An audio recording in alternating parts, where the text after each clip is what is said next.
Hello everyone, and peace of Christ, all of you. Please invite your friends and let us have some good time together. You know, one of the problems we have always, that's, we hear about religions, or we hear a statement. There's people who they call themselves Christian and they worship Jesus, okay. There's people who follow Buddha. There's people who follow someone, his name is Allah. There's people, they call themselves Jehovah's Witnesses. There's Mormon, there's atheist.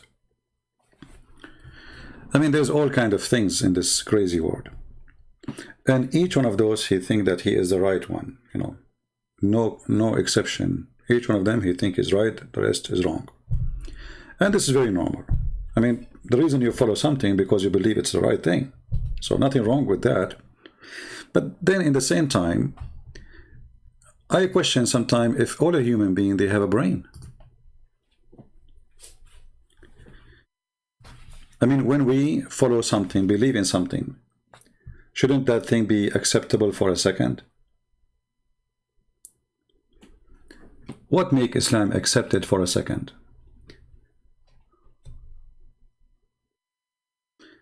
Listen carefully what this guy will say to us.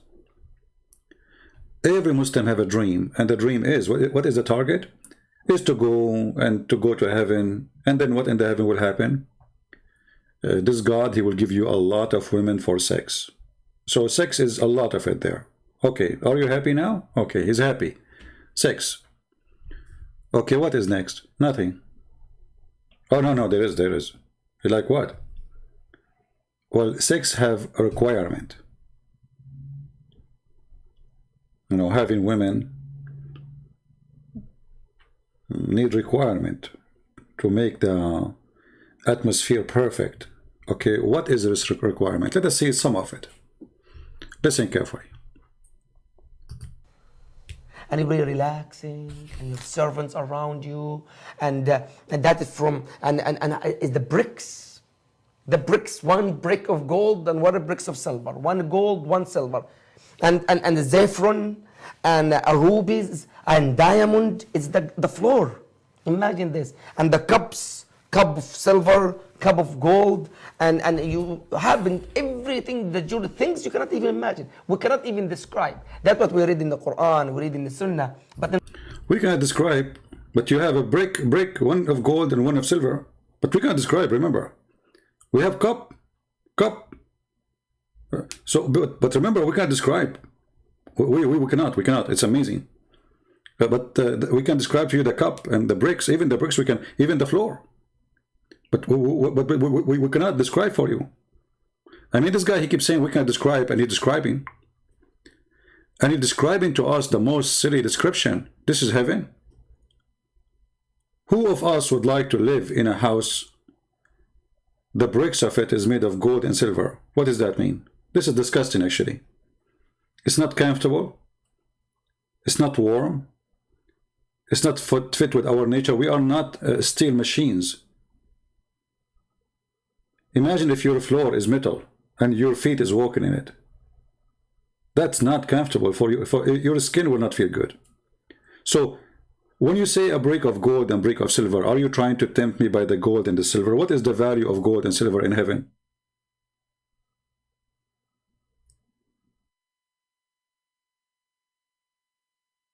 Gold and silver? So Allah, like, he did not find something more expensive? Why it's not made from diamonds, What does that mean?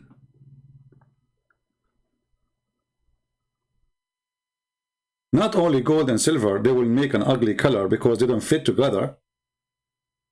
They don't fit together. You see, there's certain colors, they are comfortable for the eyes. As an example, the Quran said the Muslim man, he will have clothing from a green silk. Okay, green is something comfortable for the eyes. But people wearing green, all of them, that is not really comfortable.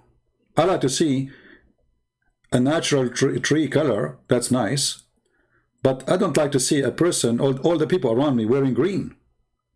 I will feel like I am in a doctor, a clinic, surgery room maybe.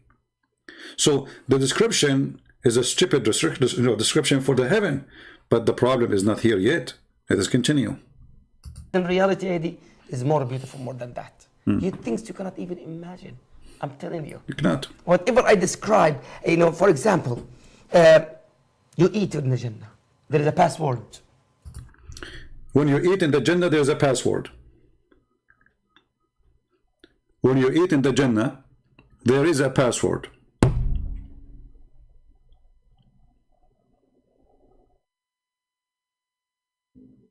So now I am in heaven, and now I am hungry, I want to eat.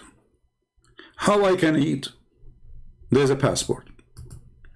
If you don't say the password, sorry. No food. Do you have a password? In the heaven, we have a password for food. Okay, tell us more. And what are bricks of silver? One gold, one silver. And the saffron, and rubies, and diamond is the floor. The floor is diamond. And the floor is ruby.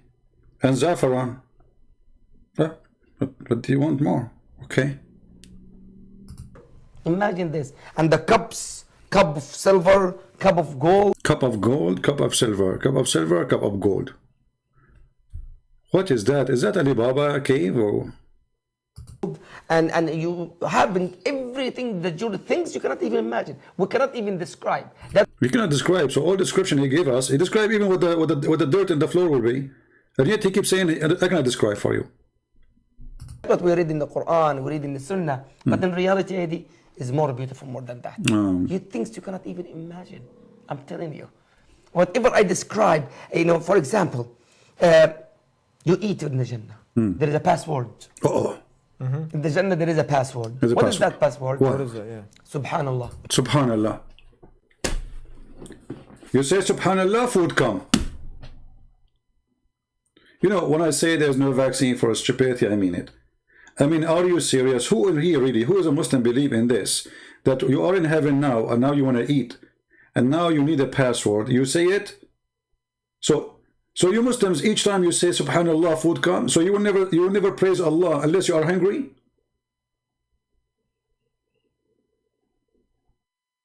Because Subhanallah means praise be to Allah. What if you want to praise to Allah but you don't want to eat? So Allah will throw food at you. So you eat Subhanallah, Allah send you a chicken. But I don't want to eat now. I'm saying praise be to Allah. No. You say Subhanallah, Allah will throw a turkey on you. Say it one more, Allah will throw, what is this? Hey, Allah, why you are sending me falafel? Because you said Subhanallah. Don't you know that this is the password? This is heaven. This is really heaven. If you are a Muslim and you are listening, please confirm to me that you believe in this. Is it convincing to you? And maybe you do not know that even when you go to heaven, before you go to heaven, Allah will issue a passport for every Muslim. I mean, who in the world will believe in this? Passport, not password. Passport. And in your passport is going to be written there your privilege. Like how many virgins you will have, how many boys you will have. The boys are servants, supposedly. The Muslims, they say they are not for sex. Even though Sheikh Kishk, he said that you can enjoy them because you've been forbidden to have sex with them when you are down in earth, but when you are in heaven, there's nothing forbidden. Very famous sheikh.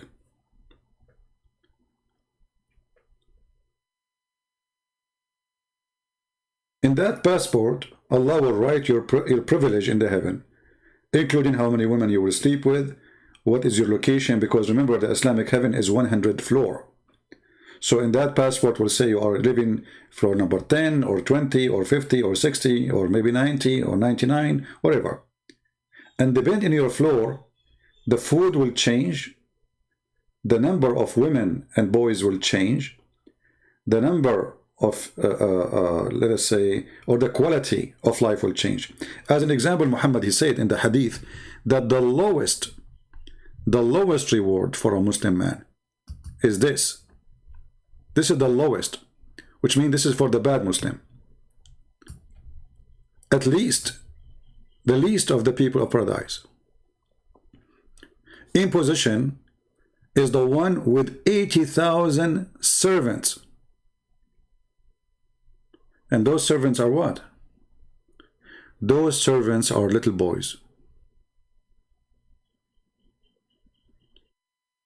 80,000 little slave, little boy. The Quran speak about how beautiful they are. And here you need to question why they are so beautiful and why they are so white and why the Quran described them like pearl. If we go back to the video, you will see the guy, he will tell us more about those servants. Or he will tell us more about your food. Let us see how the food come. Subhanallah. Glory be to God. That's it. For example, what is the best bird? You see in the tub a bird, beautiful bird.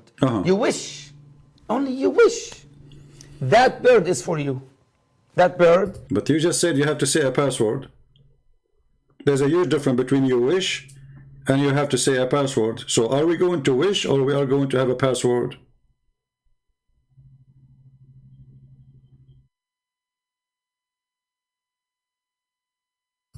It have like a roasted bird. Roasted. You say subhanallah, you have it. You say subhanallah. The roasted turkey is in front of you. But remember carefully, Muslim, what he just said. You look at the bird in the sky. You look at the birds in the sky. You wish to have the bird will be in front of you cooked. Okay, that's wonderful. So why you lie to us saying that the Quran speak about boys who will be servant? They will serve you doing what? The Quran says it clearly.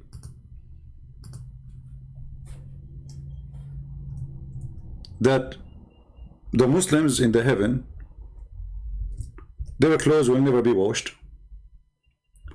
Their clothes will never be ruined. Their clothes will never be wrinkled. Okay. And now we just heard that if you wish a food will be cooked and roasted in front of you, and there is no dirt, there's no garbage, there's no poo-poo, there's no pee-pee.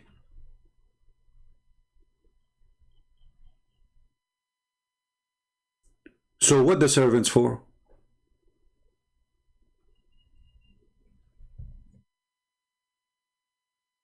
Any Muslim?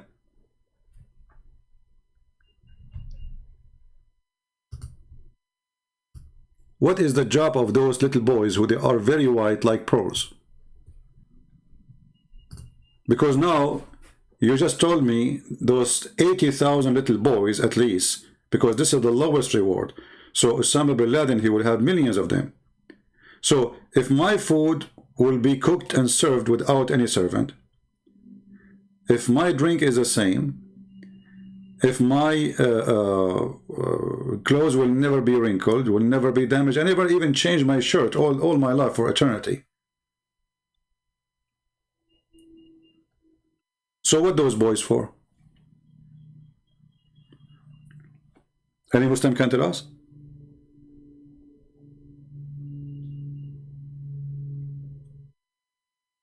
Additional to that, all the Muslims agree that those are little boys. What kind of God he adopt a form of slavery in the heaven? You see, we understand that a human being is greedy, he's filthy, he's disgusting, he like to use and abuse others if he get a chance to do so. There's people, I'm sure, if they can enslave all the world, they will not hesitate for a second. We hear every day about human trafficking and slavery until now. But this is heaven. And heaven is a place of justice. And heaven is a place of decency. So if we go to decency, heaven, yet we are not decent, or what we are doing there is just having sex with women we don't even know. With women we have no feeling for, with women we never met, they are made just for sex. And then our decent believers, they are going to have boys to serve them for eternity, abusing children for eternity. And how many? The lowest reward is 80,000 child. There is no vaccine for stupidity.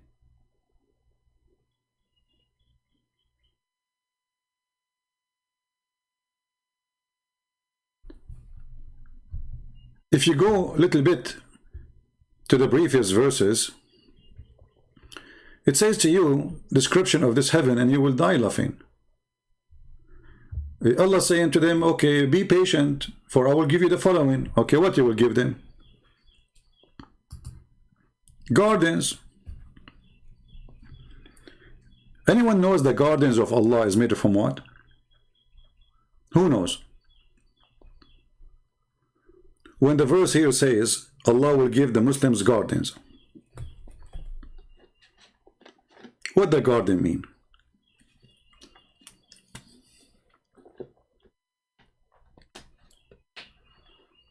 Any Muslim?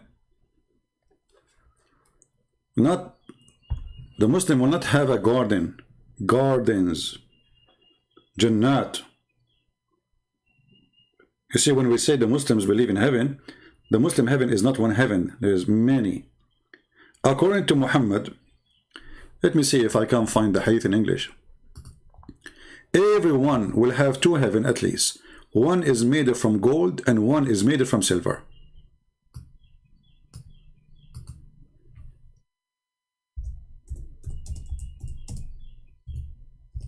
Can you believe it?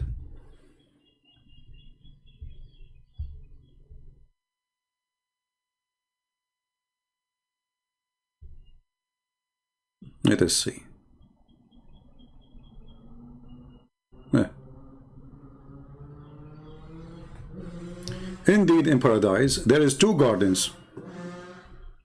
There's what? There's two gardens.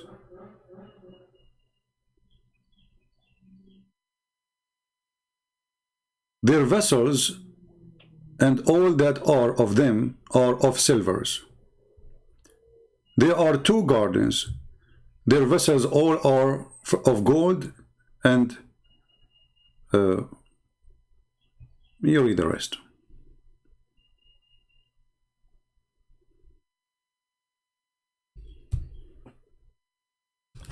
There's different hadith which make it more clear. The Prophet said there will be two paradise of silver, and all the, like, whatever inside it and whatever they're in will be of silver, and two paradise of gold, and whatever is inside it is of gold. That will make them four, by the way. Remember, in the other hadith it says there's two gardens, one from silver and one from gold. Now Muhammad, he changed, the number became four. You will have four gardens, two gardens made of silver, and two gardens made of gold. And everything inside what those gardens have, everything, not only the garden, the floor, the dirt, everything is made of gold. That's it.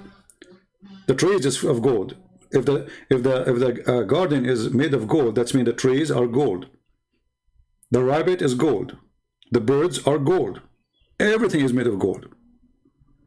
Now the Muslim, they might say here, no, he's talking about the dishes. No, it says there's two paradises of silver, and whatever is inside is made of silver. And paradise of heaven, and whatever is inside of gold, made of gold. So I think it's clear. Okay, now we go to heaven, and Allah will give us four heaven for each one of us. And everything inside is made of gold. And now Allah will open the door, and He will order at least 80,000 little boys to enter into your palaces or your garden. What their duty is to serve you, supposedly. Let us assume there's nothing dirty there, and they will not be used and abused as for sex, like the Sheikh Kishk, he said. But what that make Allah? So now we are seeking God, and by seeking this God, he is preparing for us a place in heaven, and this place of heaven is gardens made of gold and silver. Always we say to ourselves, who is the one who tempt me with money, with gold, with silver? What is the value of gold and silver for God? You see, material have a value based in the location. To make it simple for you, there is a billionaire. He's driving in the highway in the middle of nowhere. And he is driving the most expensive car. He have billions of dollars in the bank. And then his car broke in the middle of the desert.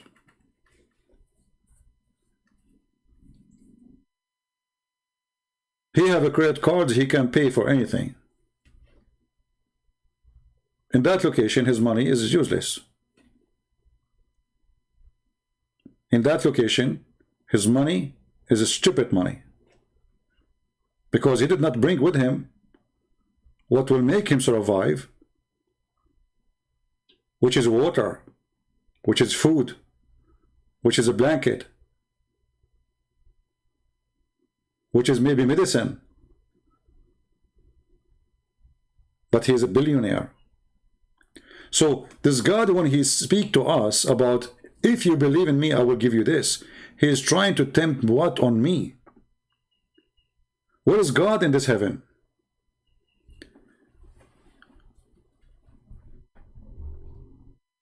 In this video, this person, he spoke about your servant. I'll try to remember which part he spoke about the servants.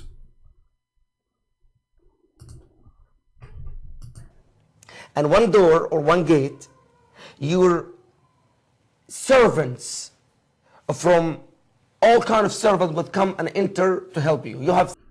Guys, honest to God, I don't remember the time. I just click. It came perfectly on the place I want. Amazing. So there's a door for you in the heaven. You open the door, and from that door, your servant will come. Okay, tell us about those servants. Listen carefully. Servants from all kind of servants would come and enter to help you. You have 70,000 servants. See, the number changed depending on the hadith. The hadith I was showing you is 80,000. This guy is quoting for us different hadith, saying 70. 70. Okay, listen carefully. So, in the heaven, you see a bird in the sky.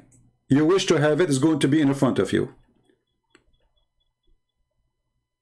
This is what he said himself, not me. We played the video for you. Okay. Your clothes, your food, you don't need anyone. You will never even take a shower. Even Muhammad in the hadith, he said that. If we go here, let me show you.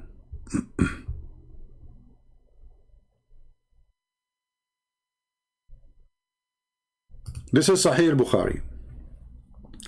Allah Apostle said the first group of people who will enter paradise will be so white. You see here they are translating as glittering. The fact they will be so white.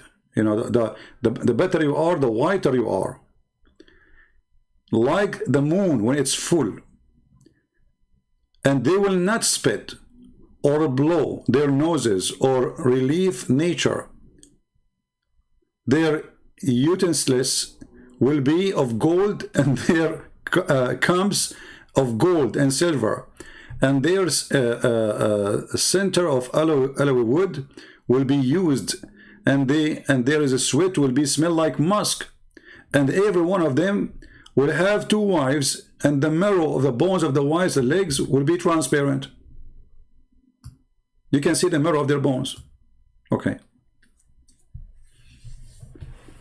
So I am in heaven. I never sweat. I never take a shower. My clothes will never get wrinkled. And we can show you more reference, So what the servant for? Any Muslim can tell us? What is the servant for?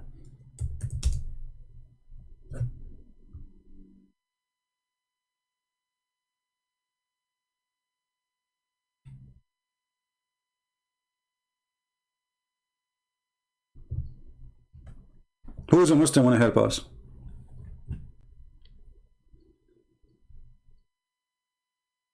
What the servant will do?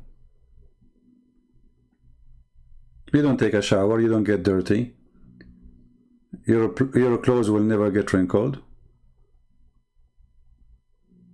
your comb is made from gold.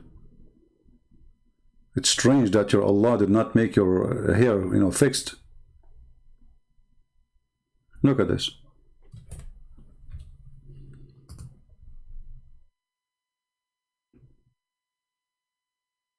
Any Muslim?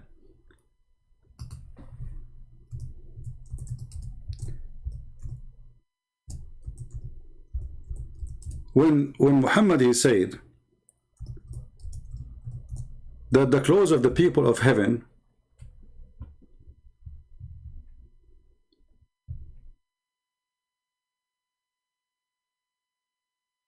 will never damage, will never be bad, will never be ripped, will never get old.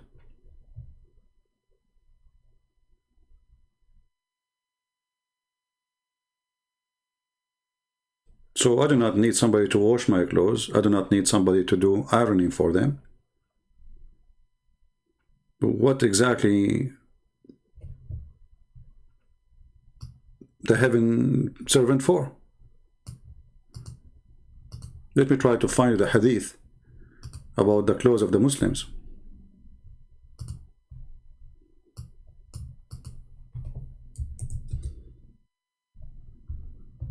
Yeah, we cannot find this hadith in English, but it's in Arabic. But let us see. It should be found in Sahih Muslim. I don't know why it's not coming. Let us see here. Here we go. Read it. He who would get into paradise would be made to enjoy such an everlasting. Like what? Read. It says it clearly for you.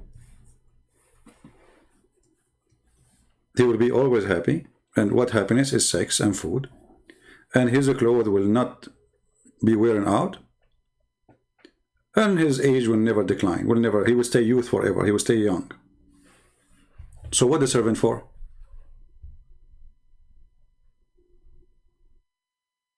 Any Muslim? This guy in the video was reading for us this.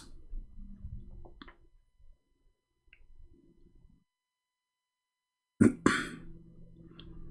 by the way, here there's a statement Muhammad he said, which is very important, where Muhammad he said, he swear by Allah that if you don't commit sin and ask for forgiveness, Allah will bring people other than you. He will destroy you, and he will bring other people who commit sin and ask for forgiveness.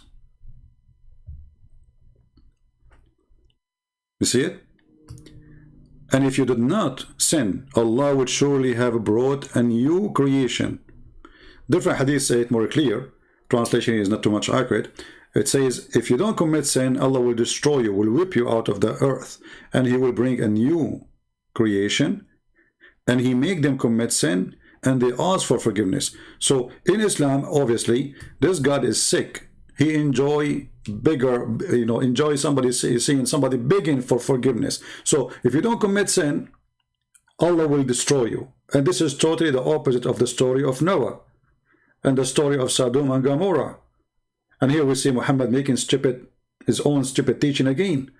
Because if this God will destroy me for not committing sin, so what the story of Noah is about then? And what the story of Sodom and Gomorrah is about? And what the punishment for? Because obviously Allah, he like the one who do sin, and he enjoy it. And if you don't do sin, he hate you. He will destroy you. And then I said, O Messenger of Allah, from what was the creation created? He said, from water. And here Muhammad is again making another stupid mistake. Because isn't the Quran says that Allah, He created the genie from fire and the angels from light, according to the hadith? So not all the creation created from water, according to Islam. And then he said, what paradise is constructed of? He said, the brick of silver and brick of gold. Its mortar is the musk of a strong fragrance. And, you know, read the rest. Pearls and rubies and saffron. The earth is covered by saffron. Whoever shall enter it, he shall not suffer, and he shall feel joy. And he shall not die. His clothes will not wear out, and their youth, you know, will never come to an end, etc. Again, as long we are independent in heaven, we wish for food, the food come to us. Even the trees, the Quran says, قُطُوفَهَا دَانِيَةٌ. Even the tree, when you want to eat from a tree, you don't go to the tree come to you. You do not need to extend your hand.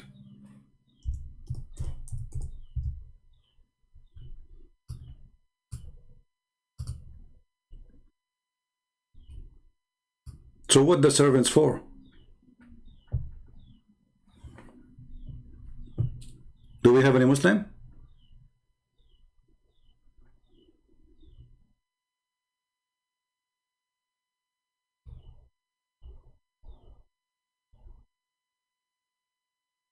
Any Muslim can explain to us what the servant for? You Muslim don't read the Quran. The Quran says what for. The Quran says that those servants, they will go around you and serve you wine.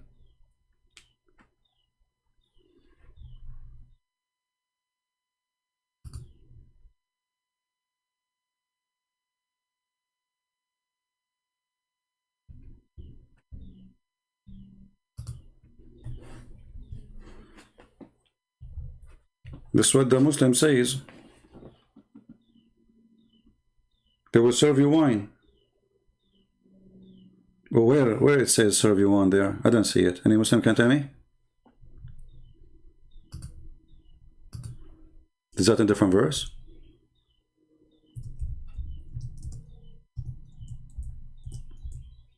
Muslims, are you with me?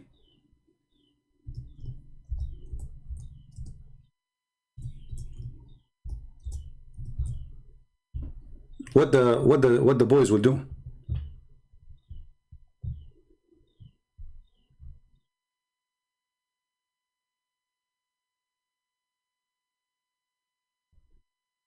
In different verse it says Muslims are ignorant, they don't know religion. But when we read this, we see how stupid this verse is.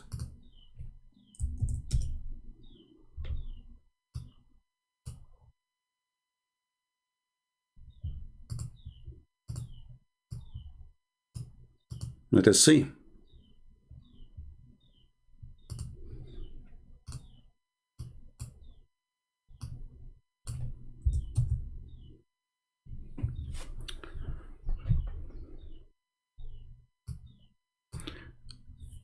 In front of us, we have a few verses, which is, I find, you remember this guy, what his name? Noman. He was speaking that the Quran is a book, is not organized, you know, like the topic is all over the place. This is an example where we can find about the boys, you know, and what the Muslims would drink, where we can find description of the heaven. It's all over the place. So here it says, in chapter 37, verse number 45, round them will be passed a cup of a pure wine.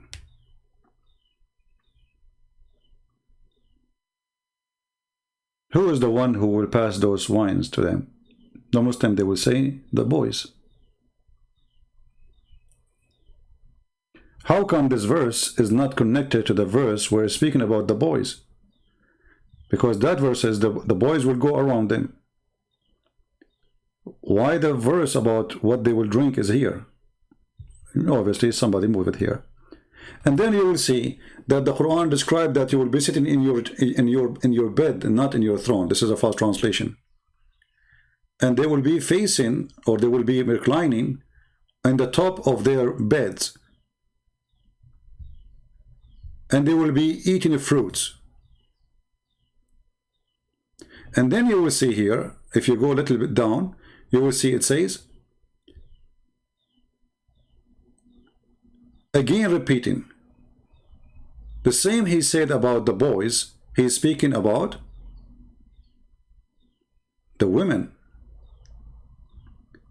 And with them will be female, قاصرات الطرف. قاصرات الطرف here says the chest females. That's not false. That's false. It is women who they are restrained and jailed inside their tent, which means they cannot see anyone from outside. They are jailed. They cannot get out. They are, because remember, those are your sex toys. They are made just for you. Nobody can see them. So they are restrained in their homes, which Muhammad described as a tent made of pearl, and the size of it is the same distance between Yemen and Damascus, each tent, which is like, maybe, I don't know, you can check Google, maybe 1,200 kilometers or something like this. So there is women who they are so white and they are so beautiful. And here it says, and they will be, what egg?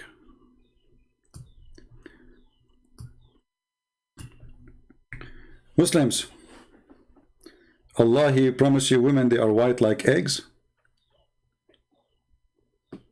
Is that really what it says? Well, in Arabic it says, yeah, it says eggs. Any Muslim can help us?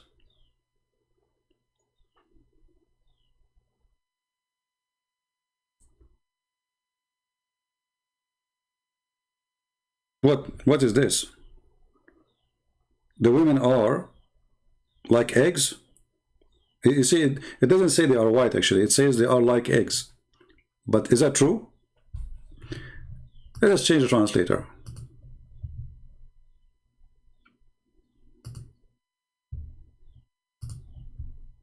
Let us see what will happen with the eggs. As if they were eggs carefully protected.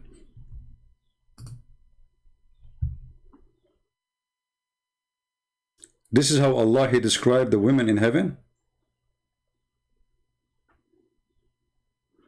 Maknoon is not protected. Maknoon is something you hide. Not protected.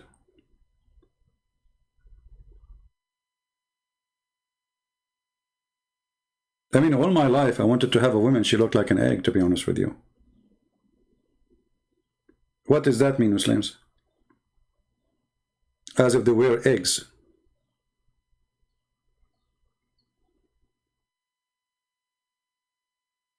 What the Quran is saying to you, that the women, they will be inside their tents. And inside that tent, there is women who they are like eggs. They are white, yes, very white, but they are hidden from the eyes of anyone, so nobody can take your eggs. Have you ever heard of such a description for women before? Women are like eggs, like hidden eggs. And then shall come of them advance to others, questioning each other. The Muslim, they will ask each other, what this verse have to do with the verse before it? Any Muslim can tell me? Is that something we will do in heaven? No. So what is verse here? Muslims, is that a verse about the heaven? Look, all of this is about heaven. Okay, we will have a fruit. We will have gardens. We will sit in the top of our beds. They will go around us, give us a drink. white and delicious to those who drink. Okay. There's no trouble, there's no exhausted, because you will have sex, never stop, you don't never get tired. Okay, and then there's women who they are jailed in their tent and they are like eggs. Okay, what does verse after it have to do with the verses before it? And what the verse before it, after it, have to do with the heaven? And what this have to do with the heaven? And what this have to do with the heaven? And this, what is this?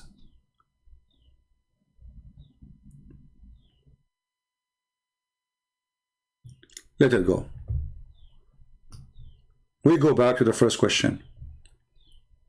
What the servants for? If our clothes will never be ruined, if we will never take a shower, we'll never get dirty, there's no dishes to wash, there's no bathroom, there's no restroom, there's no kitchen, there's no garbage, what the kids will do? What 80,000 little child will do to you? This guy in the video says 70,000. Let us say, for the sake of argument, those children are going to serve me wine. How many child I need to serve me wine all day long?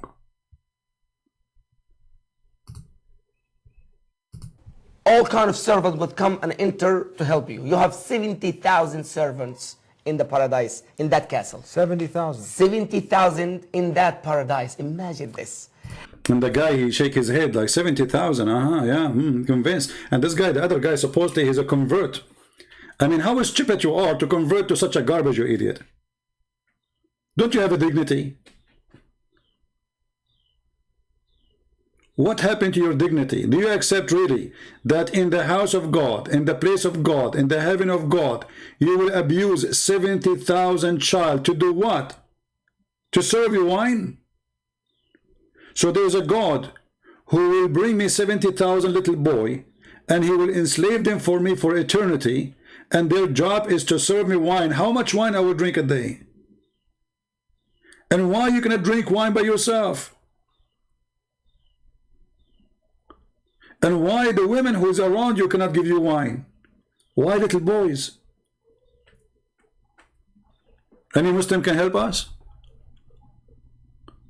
70,000. The guy, he's shaking his head like, 70,000, like, you know, it's like a normal number, you know. And Muhammad is stuck with number. There's numbers Muhammad is stuck with them: 40, 70, 7, 3. 70,000. All kind of servants would come and enter to help you. You have 70,000 servants in the paradise, in that castle. 70,000. 70,000 in that paradise. Imagine this. And one door, this one. Look at this face. By the way, this guy who was talking about the heaven, later his visa is over, and he wanted to stay in USA. So they told him, go to the hospital and make yourself sick so we can extend your visa. And he made a video asking for donation. Allah cannot send him donation, and now suddenly he need the kuffar visa. Right? Daddy ultimate? Yeah, you are just a low-class person. Just go. You are ashamed for your family, kid. Yeah, this is the kid. He liked that. He liked the spanking. This is the kid, he said, you do not need Arabic to understand the Quran. When his stupid Quran says, we made it in the language so they might understand. And the donkey, he says, no, we do not need to know Arabic. So okay, how you understand it? We do not need to language. Okay, how you understand it then? Because we don't know, we do not need Arabic, you understand the Quran. Like, okay. How you understand it? This guy, he think he's a man. إِنَّا أَنزَلْنَاهُ قُرْآنًا عَرَبِيًّا لَعَلَّكُمْ تَعْقِلُونَ. You idiot. Are you making fun of Allah? We reveal it to you in Arabic so you might understand, you donkey. We do not need to know Arabic to understand the Quran. This is why I don't talk to you. You're just a kid. I mean, if somebody want to say to me such a statement, shall I continue to talk to him? This is exactly what Islam is about. especially those who do not know really Islam at all. They are coming from Nigeria, Africa. They have no idea. They want to just believe Islam is a good religion. And the second you discuss with them in order to avoid any embarrassment, they say, we don't believe in the hadith. We don't accept any tafsir. And we do not need Arabic to understand the Quran. So how do you read the Quran? In which language you read it? We do not need to read it. So how do you understand it? No, no. When you speak to people down in the level, you are lowering yourself. Don't do that. We give them a chance, yeah. But if you continue doing that, that will make you go down. Trashy people. Those are the trash. There's Muslims who they, like, I wish always we can get some Muslims who they are smart, intelligent, educated. But what usually we get, like, do you remember this guy, Nunu? Somebody told me that he made a video saying, I ran away from him. I mean, the guy, he says to me, I have to go. And he is the one who refused to answer, and he hung up. And he is saying the Christian prince ran away from me. This is how they are. So, yeah, we ran away from you. You are so trashy to the point we don't want to touch you. As simple as that. You are always victorious. Yeah. And there is one thing actually I don't like about the Christians. The Christians, they come and they post in the comment section, even the admins, they post, did you see when this guy he said about you, why you are posting their links? Go there yourself, why you are promoting them? Not only Muslims, they have a lack of intellect. Many Christians, they do. Are you promoting their stupidity? No, anyone he will see the comment, he will click to go there, right? So what you did? You want to show what he did, make a channel of your own, play his video, and explain why it's stupid. Otherwise, just making people to go to watch it, there's no point of it.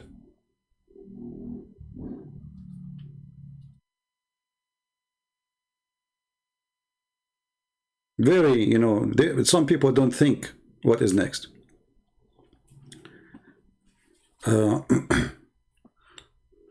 And then you will see some Christians, they say to you, let the guy talk, man. Like, Nader Ahmed was talking to me. They said, why you keep interrupting him? Well, those people, they will talk forever. They will never answer. So I find it very, and I say to those who claim to be Christian, please don't stop by. Don't stop by to tell me how to talk to Muslims. Go open your own channel. Show me the best you can do. I want to learn from you. They sit watching a leg in the top of the other leg. They have a cup of tea in their hand, and they want to teach you how to talk to Muslims. I spend my life debating them. They will never answer anything. You have to force the Muslim to answer. Otherwise, he will never answer. Go watch any debate, they call it debate. You will find that there's no answer. Watch debate of David Wood with Shabir Ali. Shabir Ali never answer. With Mimi Hijab, never answer. Why? Because he did not force them to answer. You have to force. What those people, they do in a debate, they give you 5 minutes, you say whatever you want, and then they give 5 minutes to the other person, he say whatever you want. But nobody answer anyone. And nobody force anyone to answer the question. And when they say something, they don't go after the person when he said that, because both of them, they have printed debate. They don't have a debate. They prepare a debate a month in advance. They have a printed script. And they are reading from it or memorizing from it. Real debate is, you said this, I'm listening carefully for what you said, and then I use what you said to me against you. That is a debate. The rest is a joke. This is why you will never see any successful debate happen between Christians and Muslims, because none of them, neither the Muslim, neither the Christians, are debating. What they are doing is, I make a statement, I go in the stage, I search Google, like, about the topic, and they have a topic in advance. They set the topic a month in advance or 2 months in advance. That is not a debate, my friend. Debate is, you say something, and I'm not expecting you to say it. So either I'm a person who knows how to answer you, even you never told me you will say that. You never told me what the topic. But if people, they knew the topic, and they have the time, 5 minutes for you, 5 minutes. Never do such a debate. It's stupid. It's not a debate. It's not even exist. It's better even if it's not happened. You see, when Jesus was used to speak to the Jews, do they you have like 5 minutes for you, 5 minutes for me? What is this? Who brought this form? That is not. That is a sign of a stupidity, actually. Debate shall not have a topic except religion. Call me. Tell me, what do you want to say? Surprise me. That is a debater. A person who need a topic in advance, in 5 minutes, and start putting conditions. Obviously, he is trying to limit, to restrain the other person from his ability to refute. And for me, I never saw a debate happen. When the last time you saw a debate? Actually, there's only one person I like him when he debate, if we can call it a debate too. Even it was happening in the same format. That was, what's his name? Anthony something, I forgot his name. This guy, when a Muslim is talking, he's listening. He is listening. He don't have a script written in his computer. He's listening to the Muslim, what he say. So when he take the microphone again, he says to him, you said that. This is a person who is thinking. Even though I don't like the format, which is like 5 minutes for you, because again, that is not the right format. The real debate is open conversation, crossfire. Speak over me, no problem. People are the judge. At the end of the day, what we need is the question and the answer, not who speak better. Right? Yeah, Anthony Roger. Yeah, I like the way he think. You know, obviously he's smart. He have a high IQ, and he listened to the Muslims. You see, the problem is when those people, they prepare for a debate and they call themselves debaters, regardless if they are Christians or Muslims, they are not really debaters. They don't have the skills of debate. Debate is not about you going to Google and printing 1,000 question and printing 1,000 answer. Debater is someone is ready for any question. It's like when you go to the exam. Actually, it's more difficult from exam. Why? Because in the exam, you know that this test today is about geography. Okay, so I study for geography. This test today is about mathematics. So I'm preparing for mathematics. When you debate about religion, all kinds of questions can come. It can be about geography. It can be about mathematics. It can be about philosophy. It can be about science. So you have to be prepared. Otherwise, you don't fit to call yourself a debater. This is why, you know, who dare to open his program and say, call me any question, any question. They don't dare. They don't.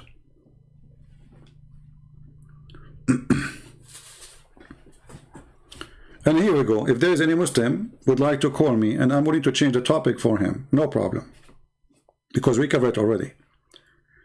I will open my pal talk and I will take your call. Actually, let me see if there is any Muslim would like to call us. I will open my pal talk.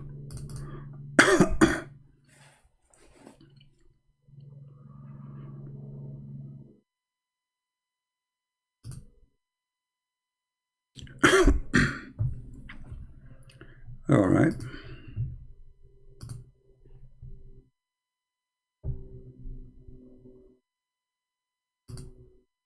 Let us see.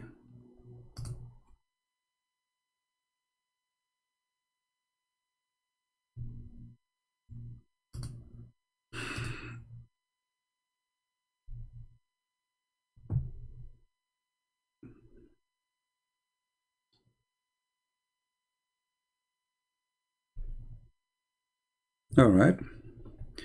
I have only one message from the sister who left Islam, and she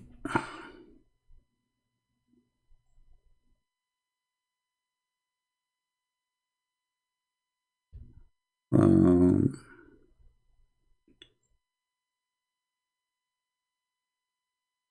I forgot yesterday she accepted Christ. I don't remember. The lady, her name is Hidden Rose. Did she accept Christ? I think she did, right? I forgot really. 2 days ago. Yeah, I think she did. All right. Any Muslim would like to call us and tell us something good about Islam, I will be happy to hear you. And we can change the topic for you, no problem. You know?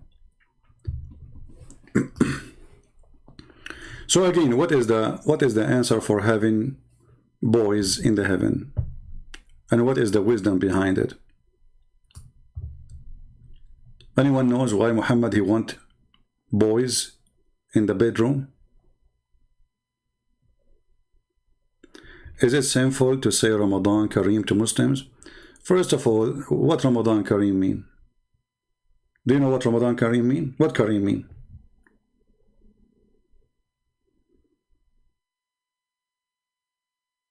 What Kareem mean?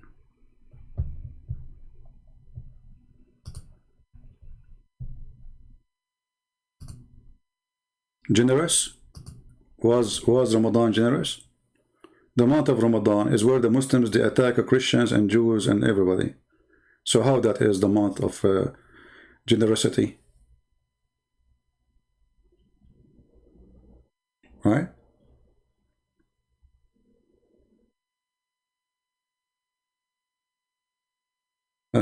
This is the Muslim Abdul. He's calling me piggy.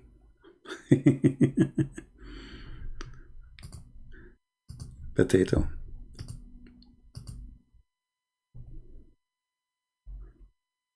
We don't want to be like Muslims, you know, but Islam is not a good religion. So if you say to them Ramadan is Kareem, Ramadan is generous, what Ramadan did? Is that the month where Muhammad slaughtered the Jews and the Christians?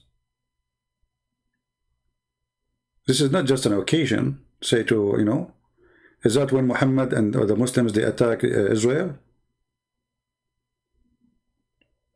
Where Egypt and Iraq and Syria and Saudi Arabia and Morocco and all Muslim countries, they gather together to attack Israel? That is Ramadan.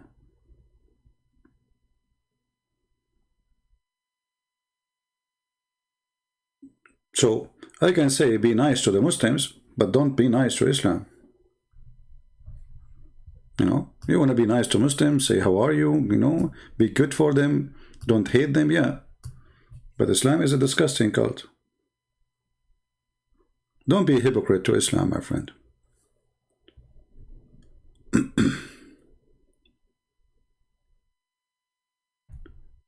Any Muslim?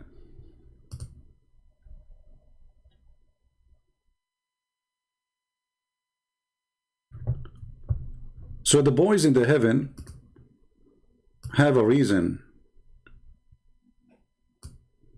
Have a reason. It cannot be because they are going to serve wine. And the proof in the description of those boys, they will be so white like pearls. The same exactly like the women. The women are like eggs. The boys are like pearls. Any Muslim can explain to us why they are so pretty. Pretty, not beautiful. Pretty.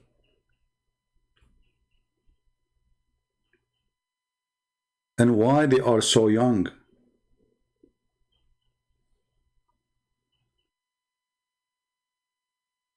And if the heaven provide you everything you need, who need a servant?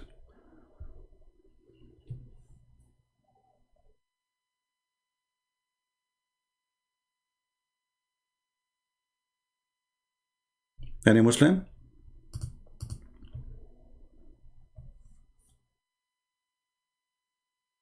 And when this guy is describing for us the heaven, and they are so proud about it to publish this, you see, this is not a secret. This is something they are proud about. This is something to tempt you to believe. This is supposedly what will make you a believer. If this is really what make me a believer, so what make me a devilish person? What is the devil will promise you?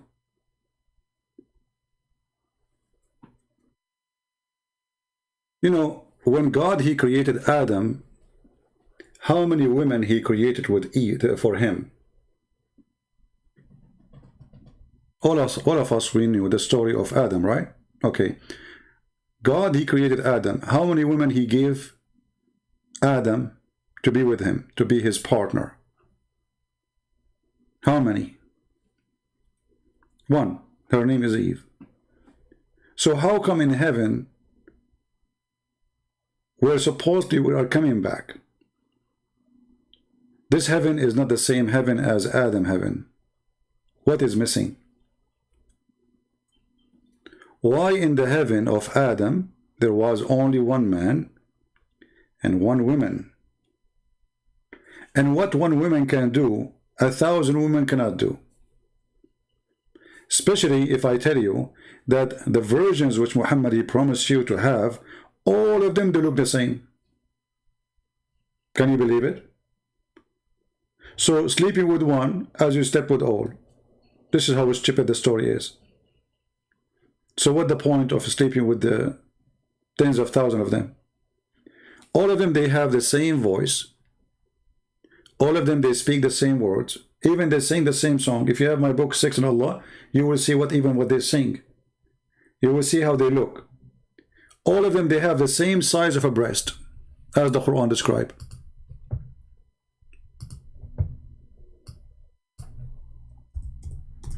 All of them, they will have the same age. So, what those are for?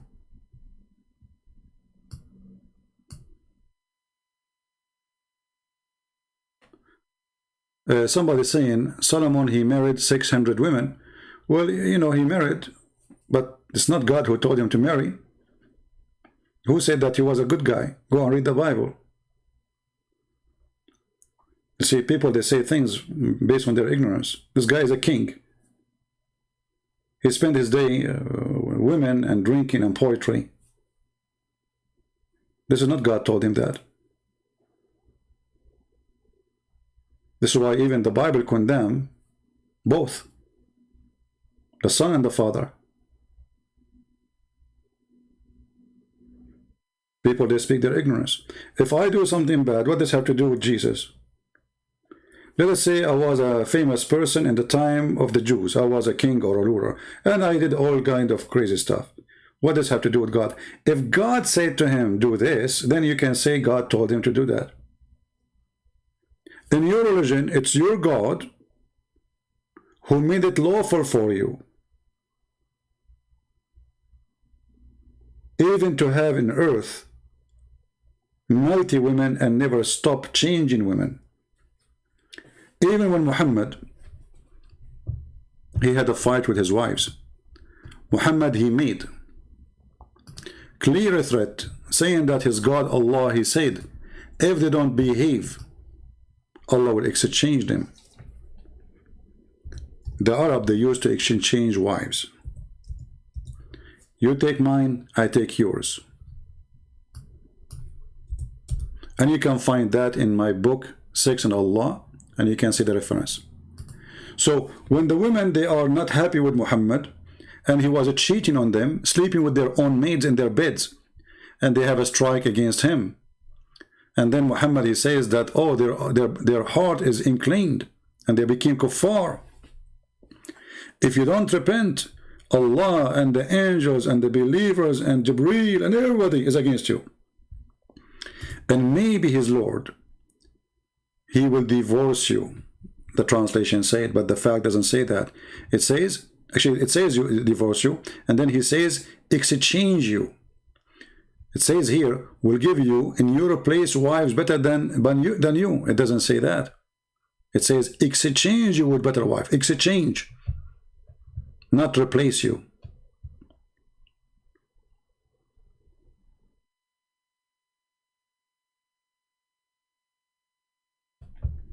Change the translator.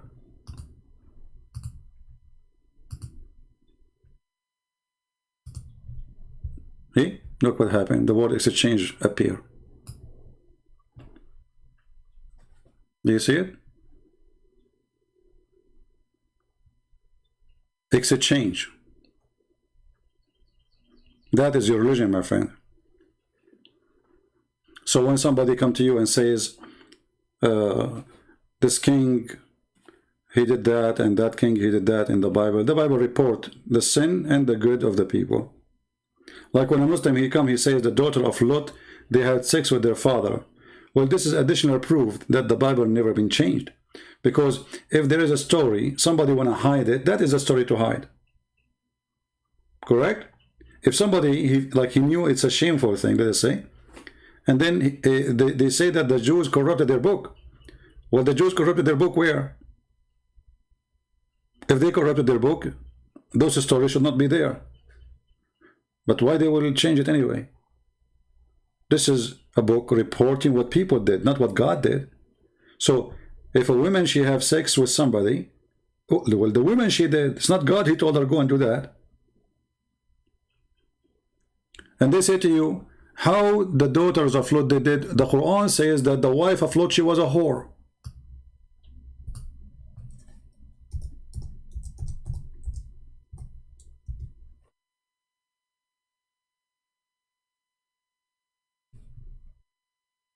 How the Quran says that? The Quran says that the wife of Lot and the wife of Noah, both, they betrayed their husband, they were sleeping around. If the Muslim, they will say they were not sleeping around, well, it says khanatuhuma, khanat, they cheated. That's what the word khan means.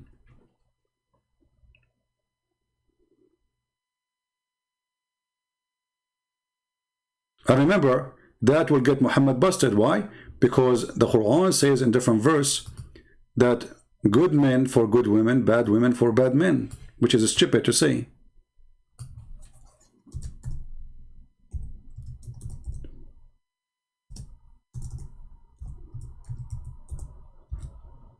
Because if only bad men marry bad women and only good women marry good men, well, then that's mean that we will not find any woman bad and she is married to a good man, or vice versa.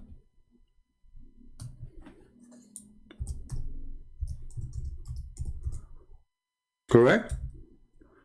So when the Quran says such a statement, which I find it extremely stupid, and then you say that the Prophet of Allah, because remember in Islam, Lot is a prophet, in Christianity he is not. He's not a prophet.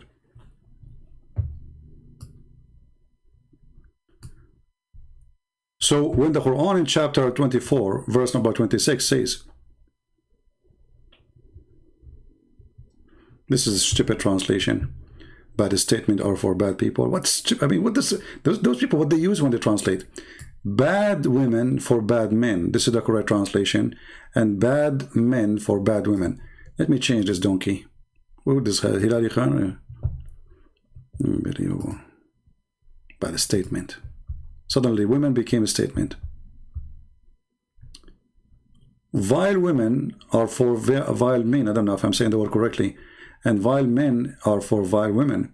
Good women are for good men, and good men for good women. Do you see it? So how the other verse says that the wives of Noah and Lot, they cheated their husbands. That means Noah and Lot, they are bad. Correct, guys? What the Quran is saying here, that Allah, he made a destiny, that the bad women, they marry the bad man. That's a destiny. And the good women, they marry good men. Vice versa. Good men, they marry good women. Bad men marry bad women. That's wonderful. So then how you say to me that the wives of Noah and Lot, they did cheat their husbands?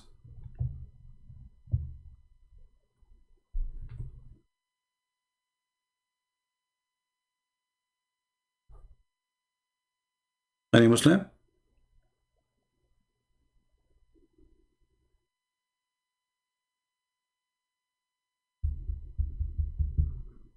Anyone?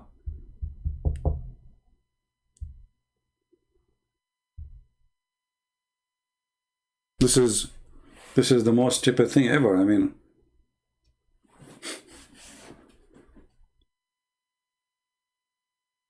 what? Bad men marry bad women only?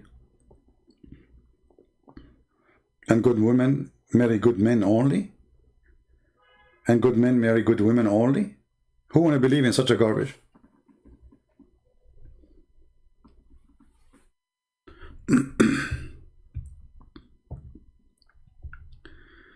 Your Bible says contains no statement of its corruption. You know, if you have somebody want to say something, let him call me so we can laugh together. Okay, you know, just to show you, Mr. I don't know what your name is. Just to show you how stupid what you just said. Let this guy call me, and in 2 seconds he will be defeated. Why? I do not even need to go and read the verse. Without even reading the verse. But we are willing to read it, and we will be happy. But look what you just showed me. Somebody, his name is Ijaz. Okay, what Ijaz mean? I don't know. He's trying to copy Arabic, supposedly. Jeremiah 8:8, speaking of its corruption, is that according to the Christian understanding, the Jewish understanding, or Abdul understanding? Same time, let us say for the sake of argument, this guy was right, and that verse is speaking about the corruption of the Bible, right? So how does stupid Muhammad, he swear by it? And he say, I believe in you.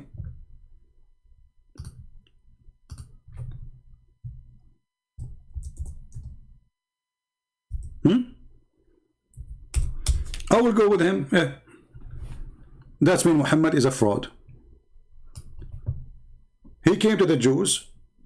They asked him a question about adultery. He told them to bring the Torah. And he said to them, bring the Torah for me. They brought the Torah. Muhammad, he treated the Torah with a lot of respect. They gave him a cushion, and Muhammad, he sat on it, as you see. They placed a cushion for the Messenger of Allah, and who sat on it and said, bring the Torah. He said, Muhammad, bring the Torah. It was then brought. Then he withdrew the cushion from underneath of him. Look how much respect he's showing to the Torah. To the point he will not even put it in the ground. He want to put it in the cushion. So he took the cushion from beneath of him, and he placed the Torah on it, saying, I believe in thee and him who revealed thee. So the donkey who said that to you, what he said, he need to refute his prophet, not me. Are you with me, my friend? This is why I say that the Chinese, they said a lot of wisdom, he let as a donkey, never come back as a horse. For if the Torah is corrupted, and then Muhammad, he say, I believe in thee, swearing by the whole Torah, he placed his hand in the Torah, saying, I believe in thee, and the one who sent thee. So he was believing in Jeremiah 8. What do you say?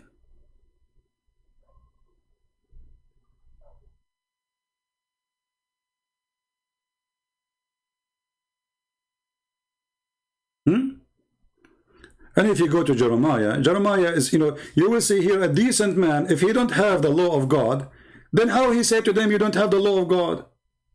Which means I have it, you don't. He is speaking about the hypocrite like your prophet, the false teachers. They claim that they have the law of God. They claim that they have Sharia. They claim that they have knowledge. They claim to be a rabbi. But Jesus said of them, even the Bible says, the synagogue of the devil. Does that mean all the synagogue are the synagogue of the devil? So my friend, stupid people, they can say stupid things and we laugh. Right? Isn't it Jesus, he said to them, if you are of your father Abraham, you do the work of your father. Does that mean Jesus saying that the Jews are not from Abraham? According to your donkey, he will say, oh, okay, he's saying that they are not from Abraham. No, that's not what he's saying.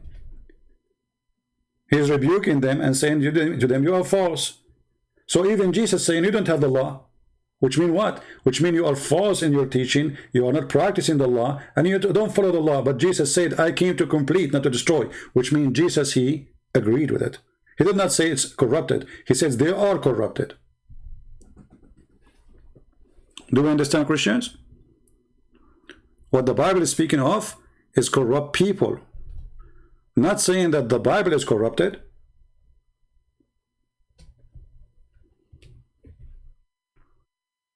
Doesn't matter, Torah or not. Those teachers, he's speaking about teachers, those who teach, they teach. Those who they are rabbis. Those who they are rabbis, they are false teachers.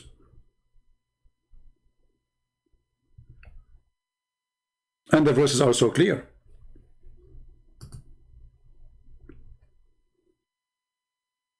Even you know, why you don't read the verse before it? It says they are after money. They are deceivers.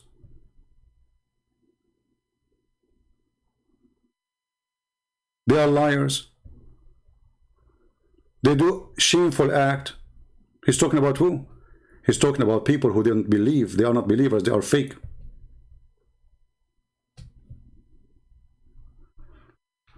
And just to show you how stupid what you are saying, if they don't have a law, well, this is the law in front of you, because what he is saying is a law, how to be decent. So how we don't have law? And what imagine, guys, Jeremiah is saying things, and then we put those things in the Bible, and those things, imagine, according to Abdul, those things says there's no Bible.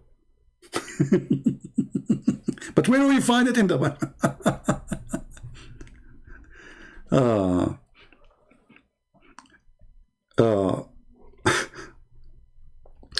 And actually, even this is a prophecy about the future.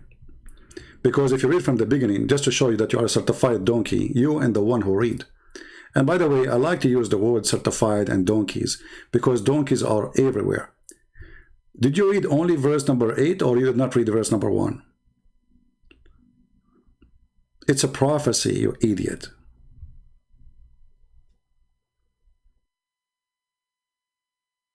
That because you did that, and because you said that, in the judgment that will happen to you. So there's bad people always, there's false rabbi. Who is the one who sent Jesus to the court? The rabbi. Are they rabbi? Yes. Are they official rabbi? Yes. Are they the one who is in charge of the religion of the Jews at that time? Yes. But does that mean they corrupted the book? No. They are false, not the book. Like when the Jews, they were following a woman to stone her. Was that according to the book? Yes. Does the book say to stone the women who do such a thing? Yes. But what Jesus said to them? We are a bunch of liars, hypocrite. Even they don't even bring the man. They are after the. Have you ever heard of a woman, she committed adultery alone? Where is the man? Because the woman, she is poor, they are going after her, but nobody is going after the man.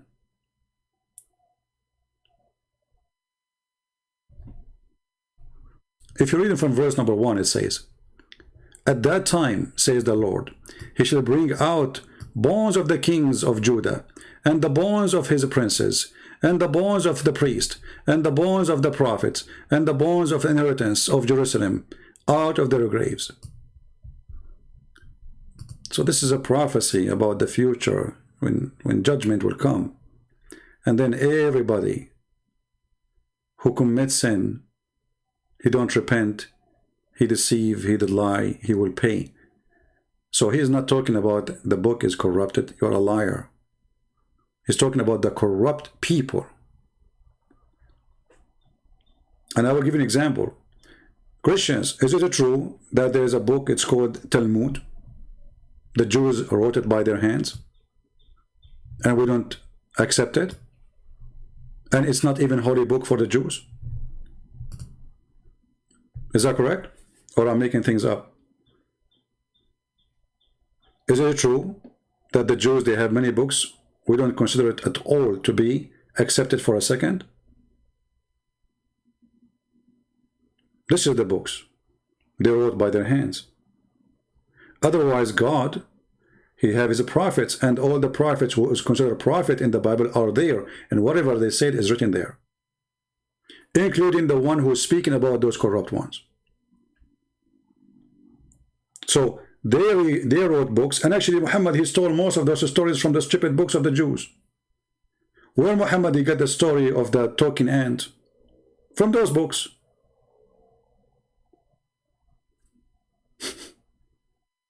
Where Muhammad, he got the story that the punishment of the grave is from urine? From those books.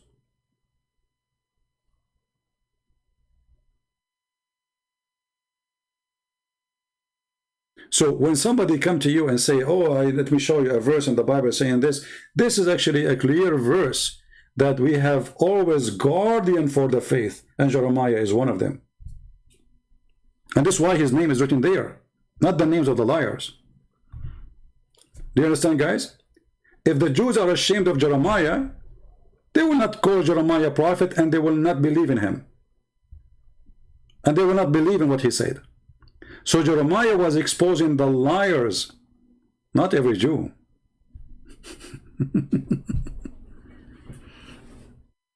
Here you see the stupidity of those people who claim that they found something against us. In the same time, as you see, you're a prophet, he take an oath. So if for the sake of argument Jeremiah was speaking as you claim, then how Muhammad, he take an oath of it? I want an answer. Who is a Muslim wanna call me and answer me right now? Muhammad taking an oath, saying, I believe in thee. Which book? The Torah.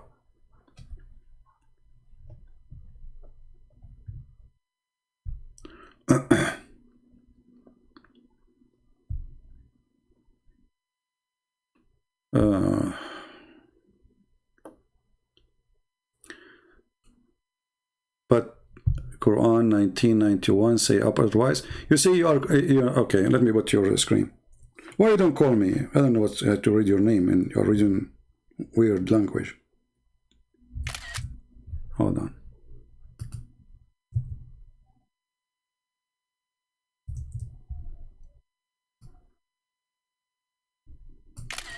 Okay. Did you ever even open the Quran? As long as you are reading my book, obviously you don't read. I think you are copy and paste from somebody. Says, okay, you were correct in this. Muhammad would not be swear by it, but I read your book. What, that Allah wants sons, not daughters. Here you see that you are suffering from the flight of thoughts. So look how you switch so fast. So your first attempt did not work, and now we change. How come Quran 1991, 92 say the opposite? Let us see what Quran 1992 says, and then we will laugh. This is Quran 19.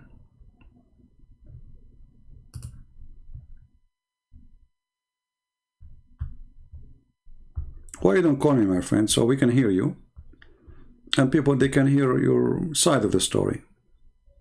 You're welcome.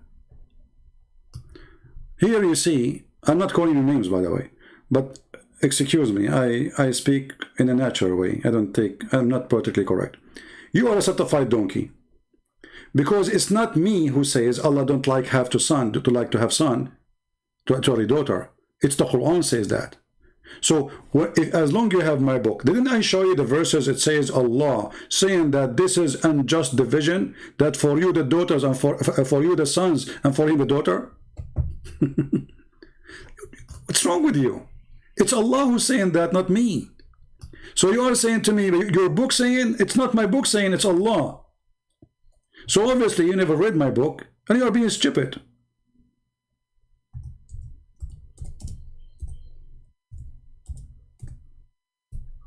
Let's open the verses.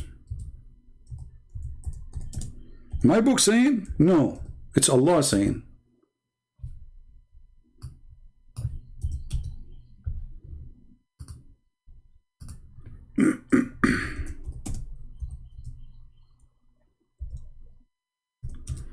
Let us see.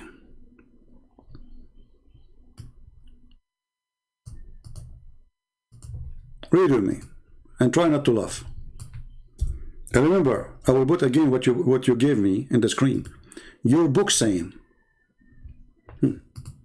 What? for you the male sex and for him the female? Who is complaining about the gender? Is it me? Are you there, Abdul? What's wrong with people?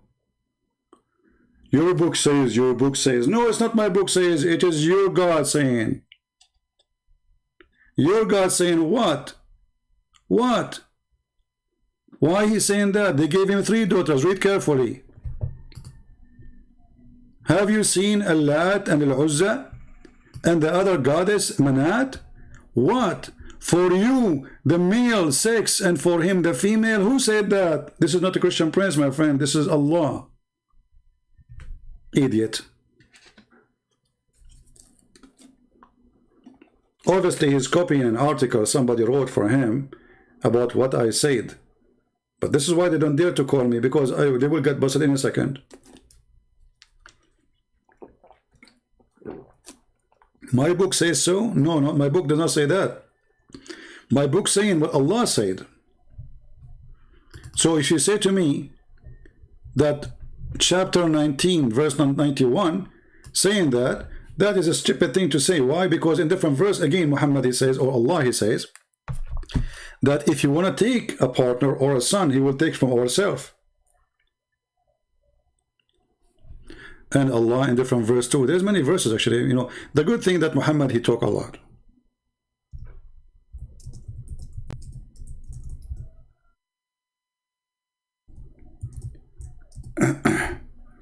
Isn't it the Quran?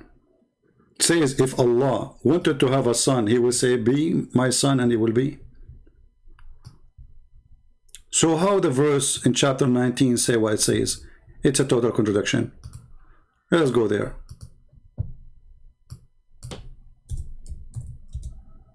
So what the problem? Read it. If Allah had willed to choose a son, he could have chosen him what he would of that which he has created. Well, so? How the verse you gave me, chapter 19, it says it's not fit for Allah to have a son. And now he's saying here, if Allah would choose a son, if he would like to choose a son, he would choose from the one who created. Look at this. But I thought it doesn't fit.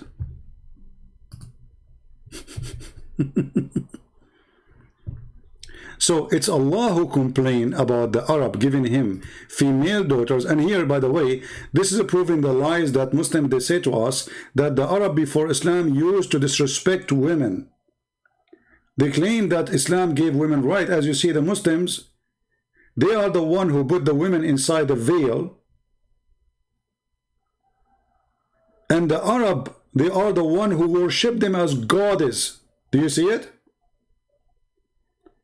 That destroy all the lies about the Arab before Islam used to abuse women. Because the Arab before Islam, they don't have a problem even to worship women as God.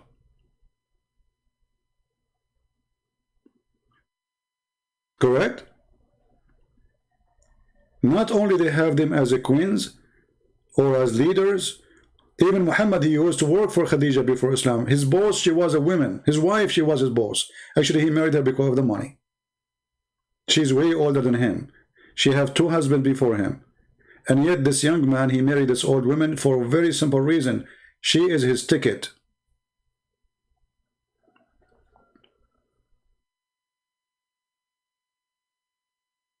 And Muhammad himself, obviously, he don't like to marry women older than him. This is why we see the story where Muhammad, he was tempting Jabir. He says to him, why you don't marry a child? So you can sport with her, you can have fun with her. When Jabir, he married a woman, she is a widow. Muhammad, he said to him, did you marry a virgin or previously married women? He said to him, previously married women. He said, why you don't marry a child, a young girl? Let us see how young this girl. The story here explained to us.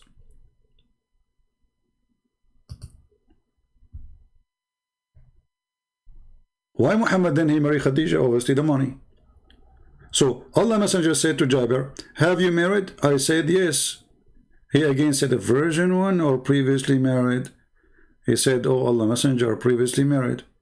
Whereupon he said, why? Why you don't marry a young girl, Jariya, a child, so you could play with her?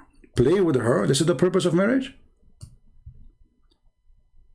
And she could sport with you, and or you could amuse with her, and you could she could amuse with you. This is Muhammad's idea of a female. He wants a female child. When Muhammad giving an advice, such an advice to a married man, trying to make him leave his wife and go after children like him. He married Khadija. She was old because of her money, but he married Aisha because she is young. This is the dream of Muhammad. And then Jabir, he answered Muhammad, the perverted man Muhammad, he said to him, my brother Abdullah, he died. He fell a martyr in Uhud, and he left 9 or 7 daughters behind him. I therefore did not approve the idea of bringing a girl like them. Do you see it says like them?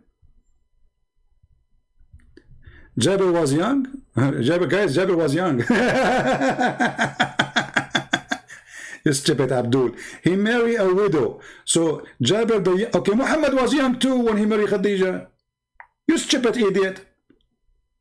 Look at this excuse. And how young he is. His brother, he have 7 or 9 children, and he is young. He's 6 years old, right? He's taking care of a big family. He was young. He was a man, you donkey. Get out of here, get out of here.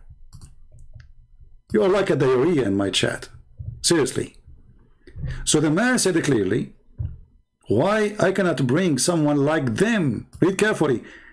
This is why I did not prove the idea that I should bring a girl like them. Girl like them. So his brother, he died, and he have 7 daughters. Those are orphans. And this guy is taking care of the orphans. And Muhammad is tempting him to bring a girl like them in their age. The guy is saying, I want a woman so she can take care of them. He want a woman. He said Abdullah, he died and fell martyr in Uhud, and he left 9 or 7 daughters behind him. I therefore did not approve the idea that I should bring a girl like them, but I prefer to bring a woman who should look after them. So girl like them who need somebody to look after them. Do you see the point? Do you see it?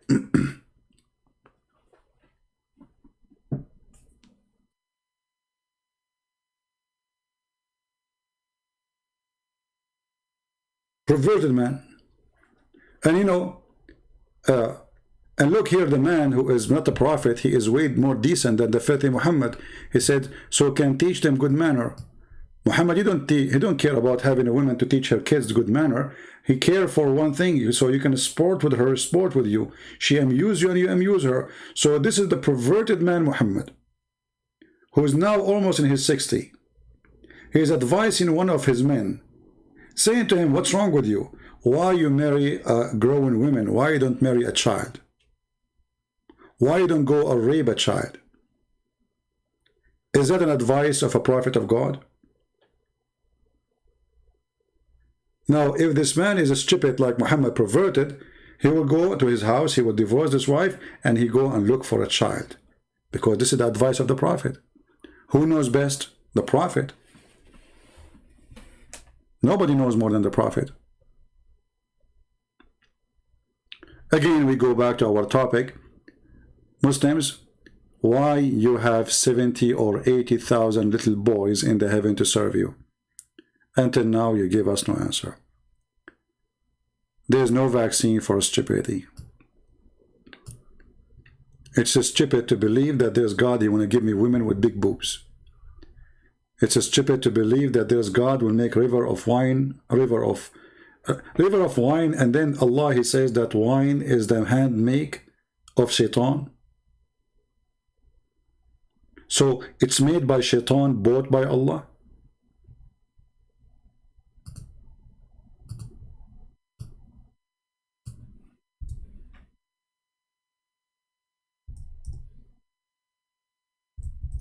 Muslims?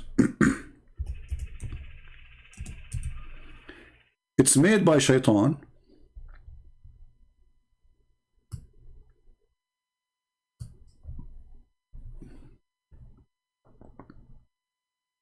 Bought by Allah.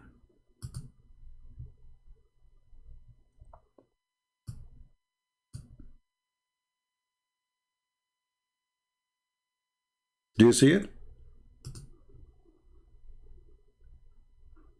And by the way, you know, not because I'm a Christian or it's, you know, you can go and read about the benefit of alcohol. Alcohol is an amazing product.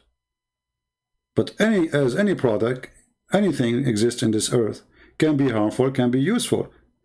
How many people through centuries, through the time, you clean the wound of an injured person by alcohol.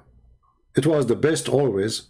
Like now we have a new product to cleanse your wound, right? But through centuries and centuries, alcohol was the product, was the best product to clean your wounds. Otherwise, your wound will develop and will become something evil, and you might lose your arm or leg, or even die by infection. So alcohol, as anything, too much salt can kill you. Too much water, you will be drowned. Too much air, you will not breathe. If you go in a bicycle and you speed too much and you are not wearing a helmet, what will happen? You can't breathe because the speed is so high, too much air. There's too much air is coming up against your face to the point you cannot even take it inside your throat. Anything is too much is not healthy. Too much food, you will become overweight and you will die by heart attack or whatever.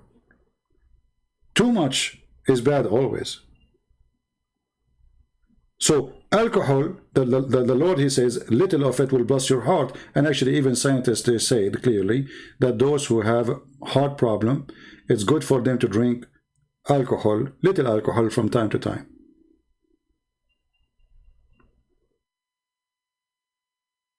You can use alcohol for many wonderful things. But as everything in this earth, the good can be used for bad.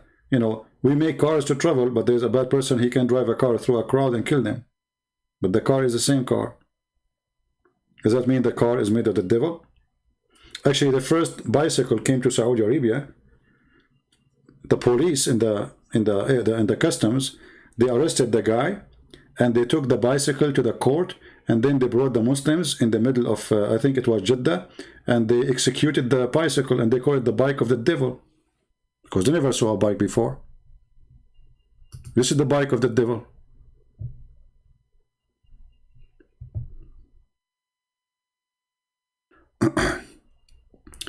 Our friend Tawfiq, who left Islam, asking me about Sufism. Sufism is another, like, they are not peaceful. It's a lie when they say to you Sufism is peaceful. There's a huge number of the Muslim Brotherhood. Actually, Erdogan is a Sufi. He's the biggest criminal in history. They killed the Kurdish. They killed the Armenian. They killed, I mean, they are, you know, Sufism have nothing to do with peace. Sufism is a new religion out of Islam came, and they could not stay without, let's say, dancing and music. Those are people who've been forced into Islam. They could not accept Islam the way Muhammad, he brought it to them. So they have to add their own, let us say, touches to make Islam more attractive. So what they do, they add dancing, they add the music, they add all kind of stuff. But they are the same. They do jihad, they kill, they do terrorism. It's the same. Muslim Brotherhood is the best example.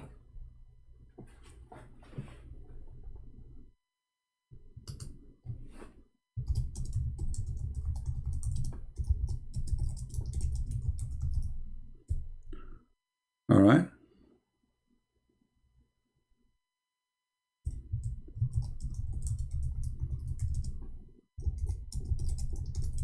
Any Muslim?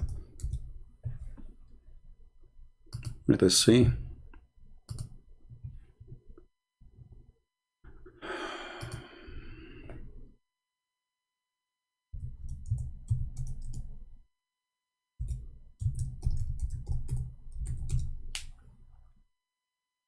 We have somebody texting. Let us see if he's a Muslim.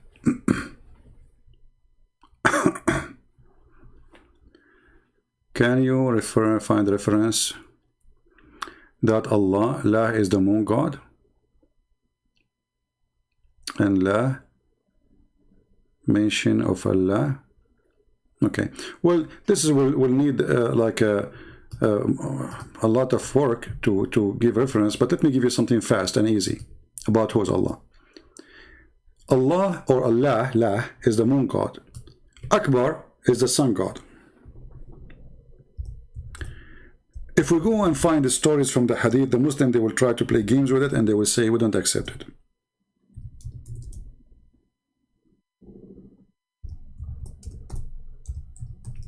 So let us go to the Quran.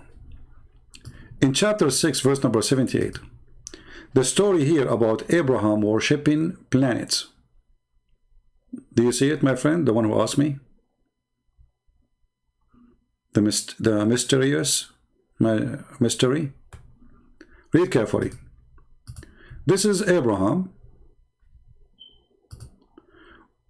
When the night grew dark upon him, he beheld a star. He said, "This is my Lord."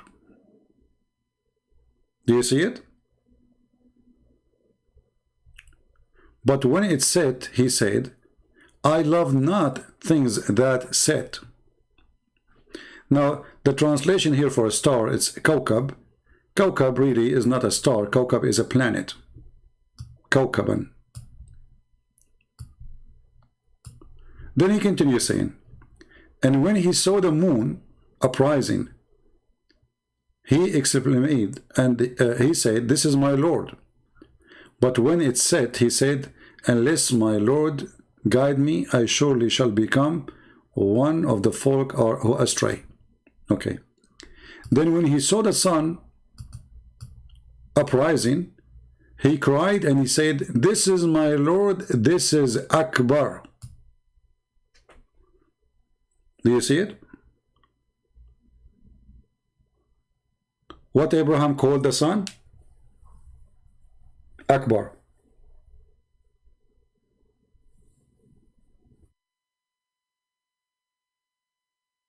The translation here says greater. The Arabic is Akbar. If you know how the word Arabic for Akbar written, this is how it is. So what Abraham, he said when he saw the sun, he said, "This is my Lord, this is Akbar." So the sun was the greatest God. Akbar. Even in the Muslim translation it says the greater. Right? But Akbar does not really greater as much, present a name of God who in control of that planet or star. So La is the moon god, not the moon itself. He is the moon god. You see, many naive, they mix up between the moon god and the moon. The moon god is the God who controls the moon. The sun god is the God who controls the sun, not the sun itself. So the moon god is Allah. The sun god is Akbar. What Muhammad he came with is the two God became one. Allahu Akbar. This is why when we Arabic we say it, we say Allahu Akbar. Who in Arabic mean and. Allahu Akbar. The letter Wa in Arabic mean and. So how you say Allah and Akbar? And if the Muslim they say Allahu Akbar mean Allah is a greater, well the sentence is missing. Let us say for the sake of argument, it's missing many things. When you say Allah is a greater, what is is? And greater from what? See, the Muslims, they say Akbar and they stop. Allahu Akbar, okay. Okay, Allah is Akbar from what? Akbar in Arabic is to compare between size of two things or even age. So I can say that this brother Akbaru minni, he is older than me. Which means his age, Or it can be even someone who is a greater in the value or a greater in the account, but all the time it's talking about something have to do with the size. Like age is a size of years, you know, count of years. I can say this tree is akbar from this tree. It's bigger as a size. All right. So when the Muslim they say Allahu Akbar, and the Muslim they say to us Allah mean the Akbar mean the greater or the greatest. Okay, greatest from what?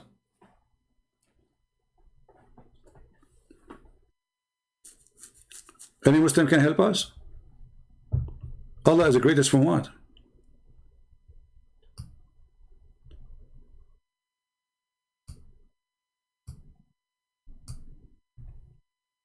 Any Muslim can help me? Hey, Ali Ibrahim, we have a pal talk. If you like to call me, you are welcome. If you like, don't post Skype. You know, we have pal talk open. Text me there. Any Muslim can tell us Allah is bigger than what, or greater than what?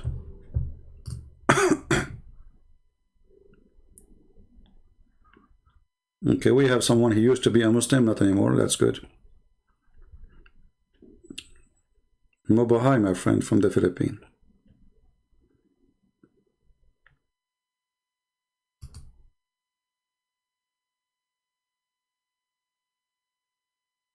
Any Muslim? Is Allah is a greater? Allah greater from what? Who is a Muslim want to help us?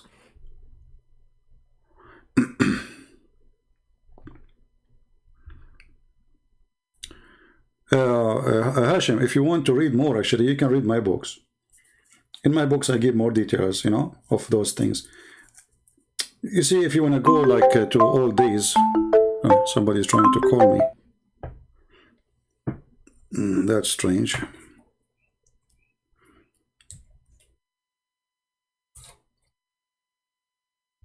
Maybe he is in my...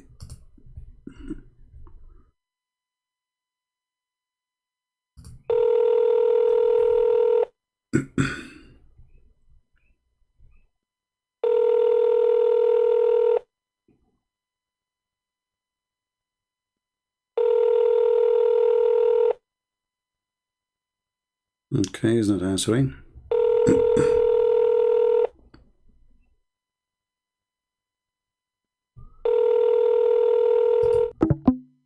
All right, what we can do.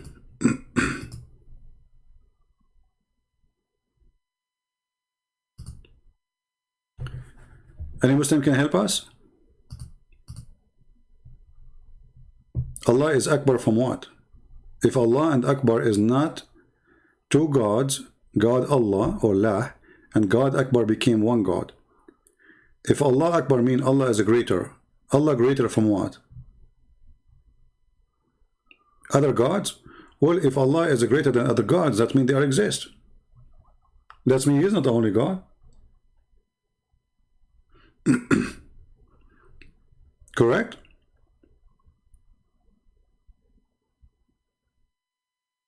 When I say that Allah is a greater, and I say greater than other God, that means there's other gods.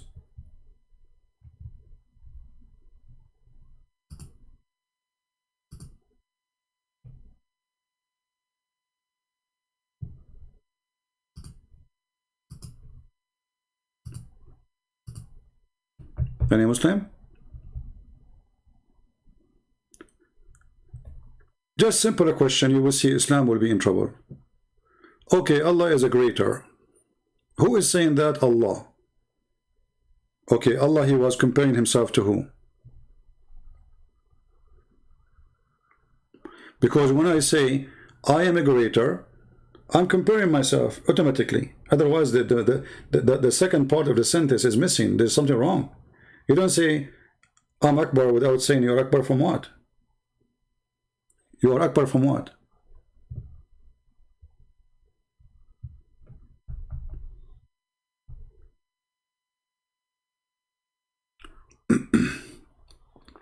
The Bible says God of gods. Yeah, because you know the Bible says that God is the King of kings too.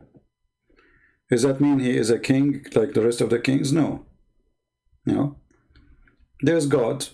here, this is a metaphorical of people worshipping many gods. So all the gods, all the false gods, they are going to bow down to this true God, which means they are going to be demolished. But here, when you compare yourself and you say, oh, you are Akbar, you see, what Akbar mean? Greater? That means they are great. You are not condemning them. You are not saying I am the God of gods. You are saying I am greater. That means they are great too. You just said something good about them, which means they are not fake. If I say I am smarter, that means you are smart. Right? If I say I'm smarter than you, that means you are smart, but I am smarter, so both of us are smart. So if Allah is saying He is a greater, that means they are great, but He is a greater.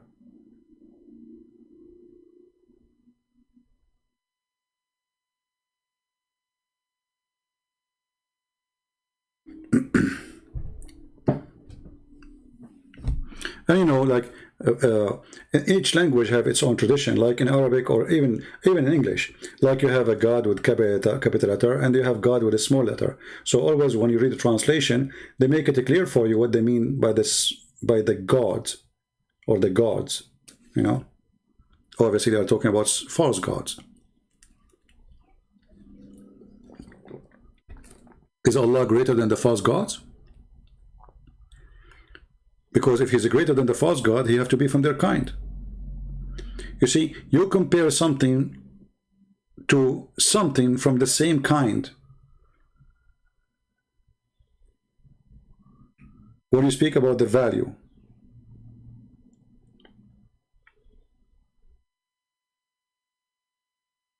so when I compare between two, or I'm talking about myself to be better, I'm better than this person. That means he's good, but I'm better.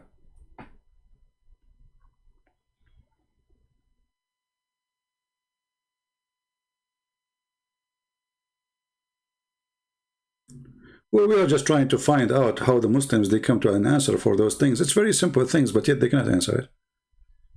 You see, Islam is a religion. As long you memorize, you repeat, you say we believe, you don't ask questions, Islam is fine. The second you start asking questions, then Islam collapses. You remember yesterday we were playing the video for you, the guy, he was saying that the Prophet, he was able to say ALM. How he can do that?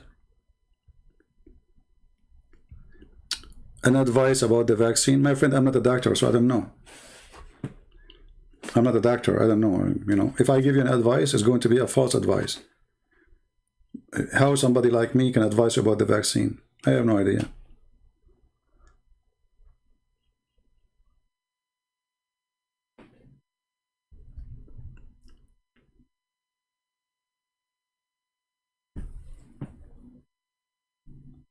Any Muslim?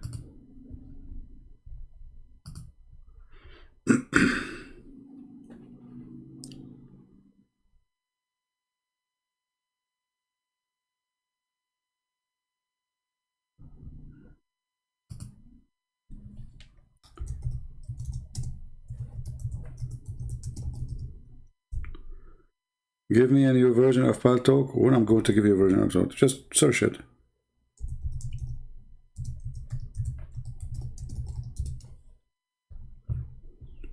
Anyone?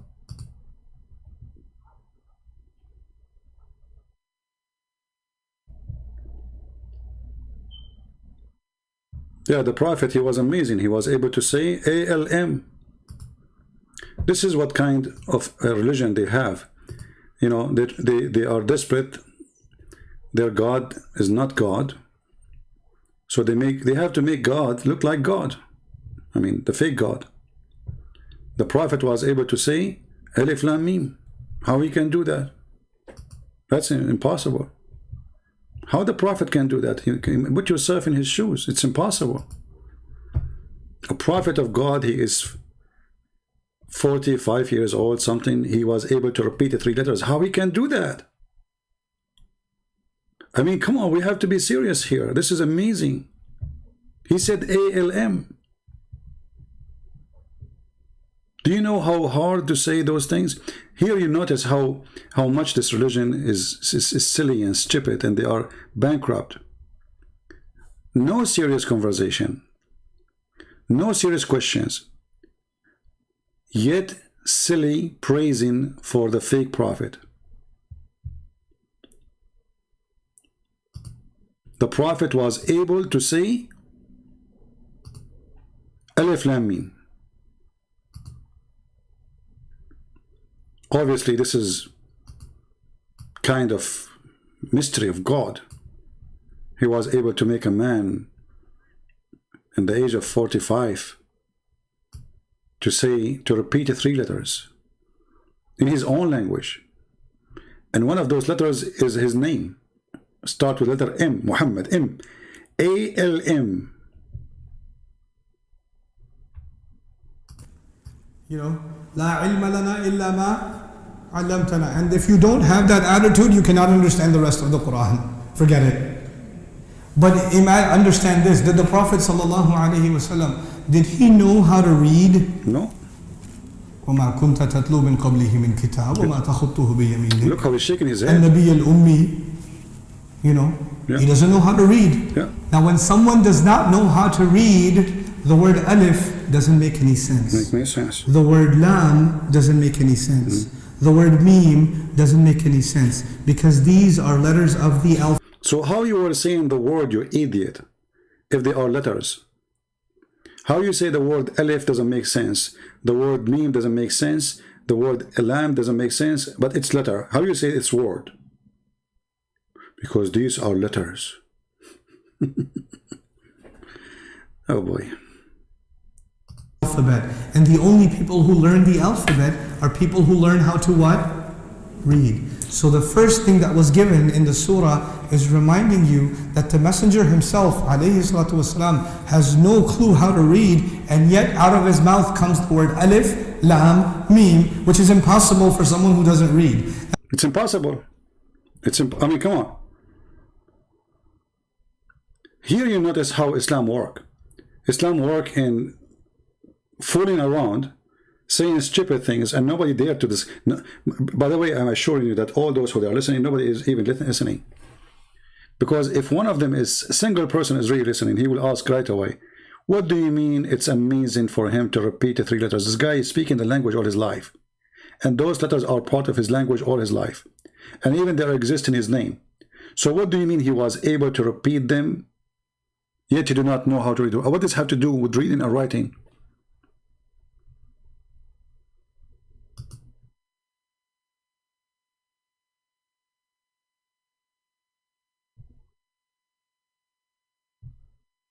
What does it have to do with reading and writing?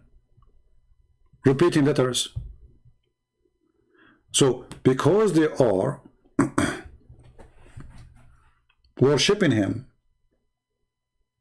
and nobody dare to question the stupidity. That's why I say, like, there's no vaccine for stupidity. We cannot fix that. That's it.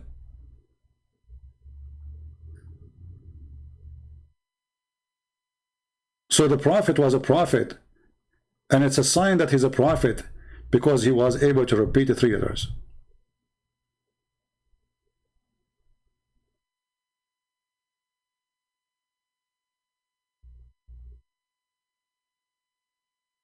Do we have any Muslim? Until now, we have nobody is willing to help us from the Muslims.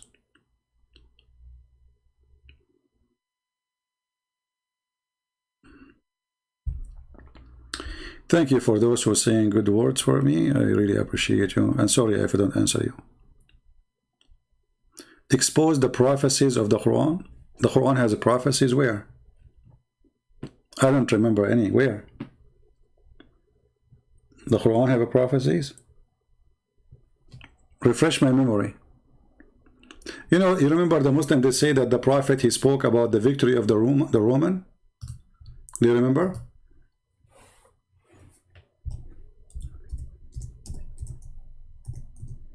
And they say that the Roman is going to be victorious again in a few years, and they did.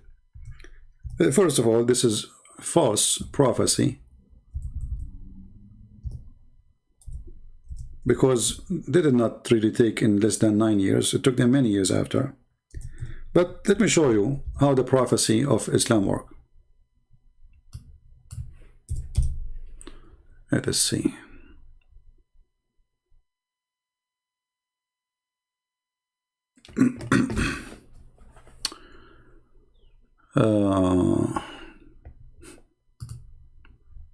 Read carefully and laugh. Abu Sa'id narrated, on the day of Badr, the Roman had victory over the Persian. So the believers were pleased with that. Then the following was revealed. Alif Lam Mim, the Roman had been defeated up to the saying, and the believers rejoice. Okay, hold on. So the verse came after the Roman, they became victorious. So how this can be a prophecy? Guys, do you understand what I'm saying here? The Roman been defeated. Okay, we got that. The hadith he's saying that the Roman now they are victorious, and then this verse was revealed.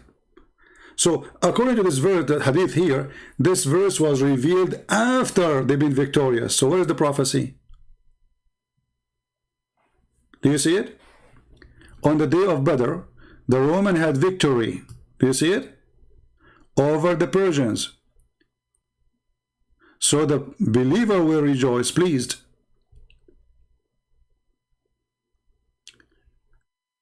The following was revealed. Now it's revealed. See, the following was revealed. Alif Lam Mim, the Roman has been defeated up to his saying. So the believer were happy of the victory of the Roman over the Persian.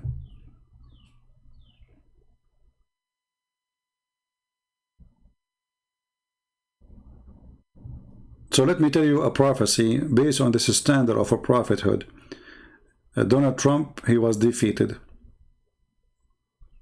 Christian Prince, he lost the election. If he lost the election, maybe. It's a few months ago. Where is the prophecy?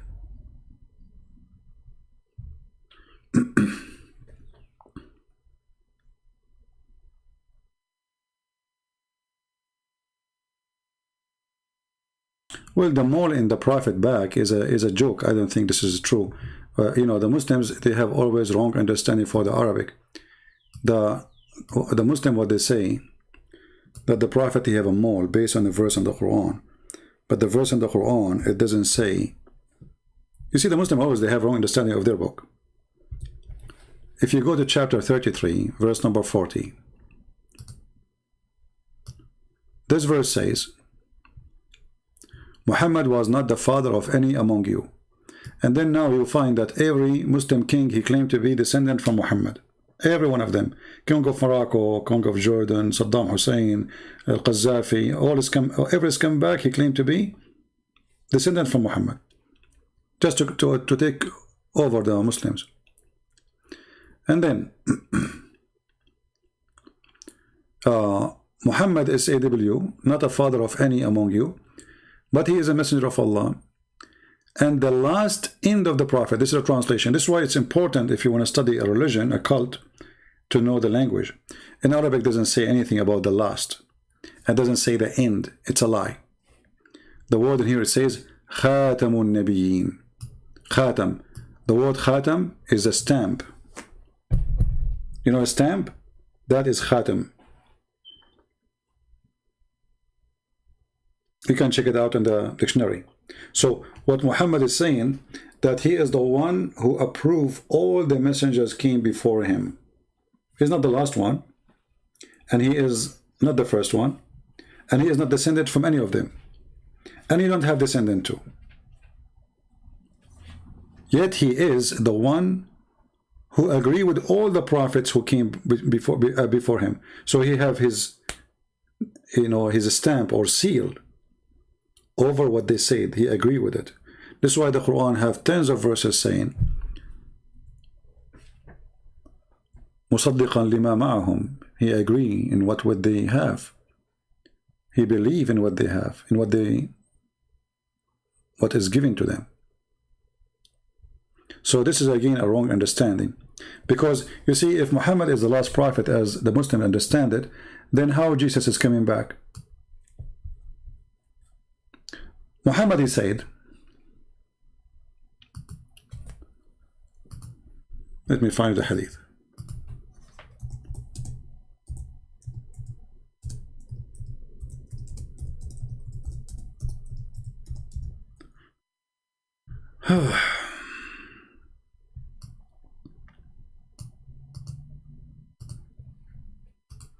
Just to show you the stupidity of this man and how easy to defeat Islam. Okay. Read carefully. The Prophet said, there is no prophet between me and him. That is Jesus. Do you see it, guys? There's no prophet between me and Jesus. So when the Quran speak about John the Baptist, who is John the Baptist then? They call him Yahya.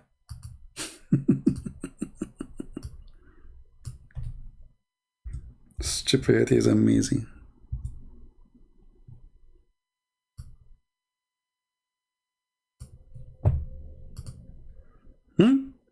How Muhammad, he said, there's no prophet between me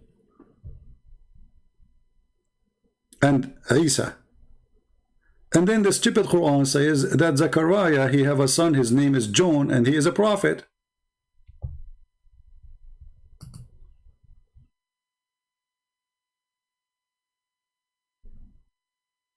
Do you see it? But Muhammad, he made it clear, there's no prophet between me and between Isa. There's no messenger, there's nobody between us. Is that true?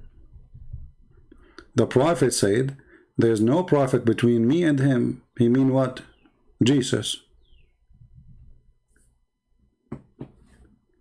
This is how easy to get Islam busted. But in order to get Islam busted, my friend, you have to have knowledge, right? It might be stressful to earn all this knowledge. But by having you here with us, I'm making things easy for you. Instead of reading the whole book, study it so hard, and read in tons of books and hadith and etc., we are grabbing it for you, put it in front of you, easy served, easy cooked. You see, what I'm putting for you in front of you in a second, it took me years of study. You know what I mean? It's not like something I opened the book first day and right away I found this and I found that. It doesn't work this way. You are lucky that now there is people who they are, designated their time to teach you about this garbage. When I was, even though I'm born in the Middle East, Arabic is my first language, but nobody dare to talk about it. Nobody. Nobody when I say to you Islam, nobody there. Who there? Nobody. People live in fear, my friend. This is not a topic to mention in the Middle East. Even if people who knows Islam is biggest garbage ever, they ask them the question about it, they will say, change the topic.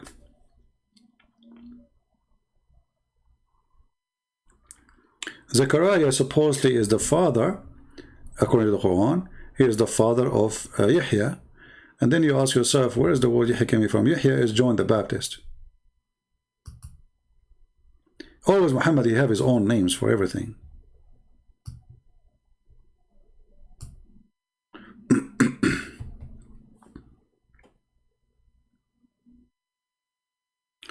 How I memorize those hadith? Well, I mean, we memorize as much as I can. I cannot say I memorize everything. But, for me, I don't focus in memorizing as much as I memorize, let us say, certain keywords. Like, I know the story. I understand the story. And then I keep in my head certain keywords. So when I'm speaking about a topic, those keywords connected, you know what I mean? Like they match. Then the other memory come with it.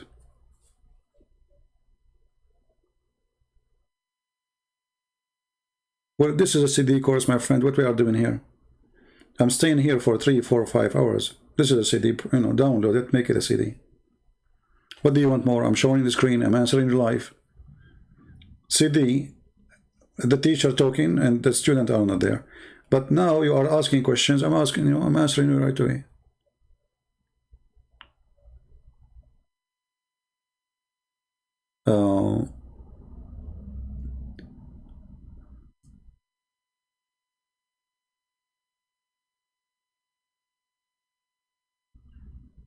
Any question?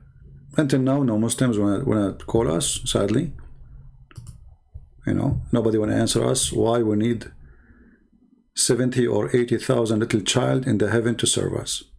Nobody want to answer that. What is your favorite hadith to Basta Abdul? I know, that's very hard a question actually. All of them are stupid. You see, you can discover stupidity in any hadith you wish. Just read carefully. Anything, even the one that sound like fine. Like now, if you say to me, okay, give me a chapter which you think there's nothing wrong with it. Who's a Muslim here can help us? Just to give you an idea how to get them busted. Who is a Muslim can show me a chapter in the Quran, there's nothing I can say against it. Anything. Anyone can do that? Any Muslim? I mean, it's impossible. Don't tell me that all the Quran is mad. You have 114 chapters. Choose one. If you are a Muslim and you don't dare to choose one, that's when you know that all the Quran is wrong.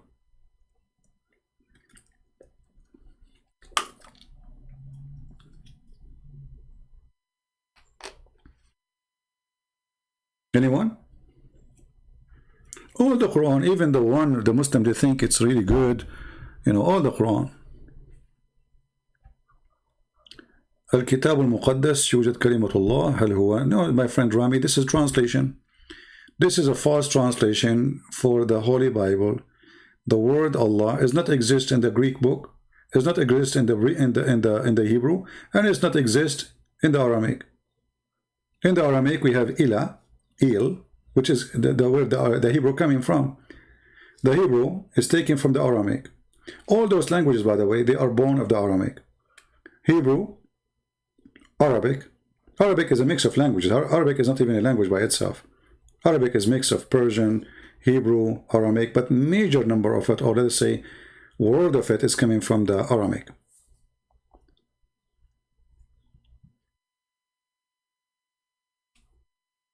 Like, you know, when the Muslim here, they say in the front verse in front of you, it says John, but it doesn't say John in the Quran in Arabic. It says Yahya, and you know that no Christian knows who is Yahya. We do not know who is Yahya. In Arabic, which is coming from the Aramaic, we call him Yuhanna. Yuhanna. There's nothing is called Yahya. So this is the version. Okay, Isa, who is Isa?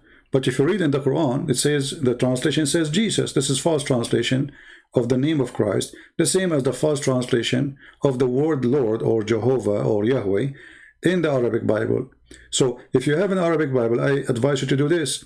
Download the version. I think there's a few versions that don't have the word Allah, but you need to search for them. Download it and with Microsoft Word, search for the word Allah and replace it. You know, because you see the Bible, when many Christians they think that the Bible, when they say when God he says to Moses, my name is Yahweh. Yahweh is not a name.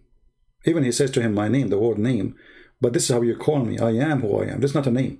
So because it's a foreign language for you, you think, oh, this is a name. It's Yahweh. Same as Jehovah. Jehovah is not a name. Hashim is not a name. Shaddadi is not a name. There's no name can describe God. So the God of the Bible never gave really a name. There's an African brother who is a preacher. Let me see if I can find his video. I like his speech. Very inspiring.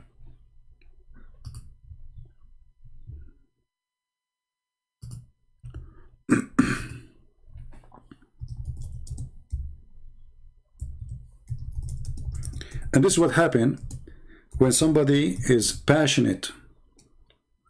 You know, when somebody is passionate,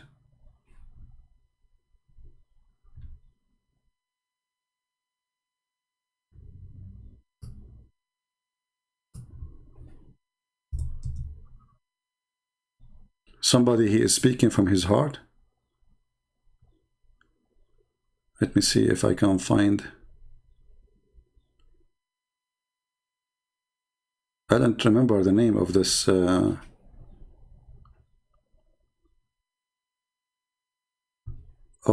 brother. I need to find his video.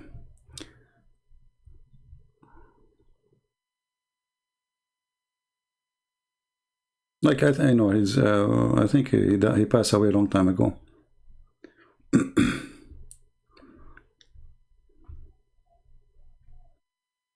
I think it's called "This Is My Lord."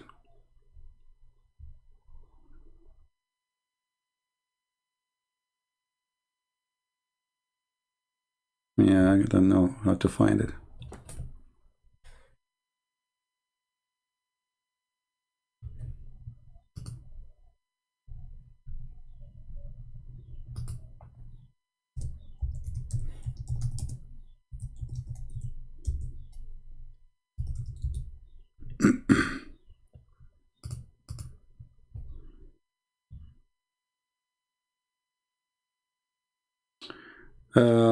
Hashim, show me irrefutable contradiction.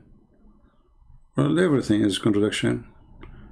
But just ask yourself, which Allah he created first? The mountains or the stars? It takes you 2 minutes, my friend. If you are decent, if you are truthful, go to chapter 41, go to chapter 79, and read the order of the creation, and you will see right away. I mean, this is no way you can go around it. Have you ever heard of a God you don't remember? Which one he created first?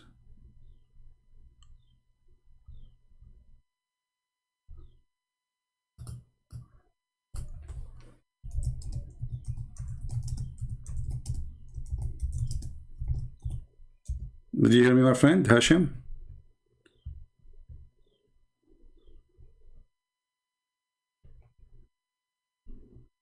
Very simple. Because if Allah is God, then there is no way God will not remember which one he created first.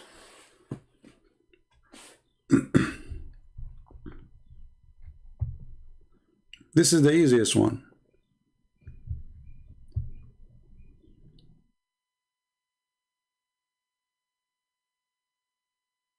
Chuck Missler, I don't know really his name, but what I remember, he's an old African brother. Very nice speech.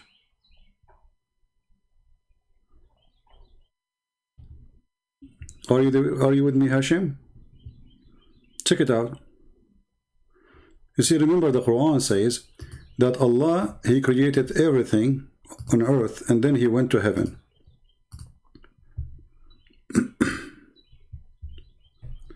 Mr. King, Doctor, okay, let me search. I don't know. I don't really know the name, sorry. But I remember the words, you know. Okay, let's see.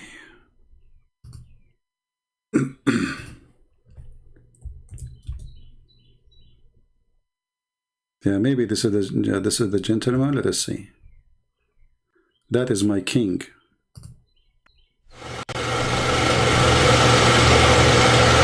Okay, let's move the beginning.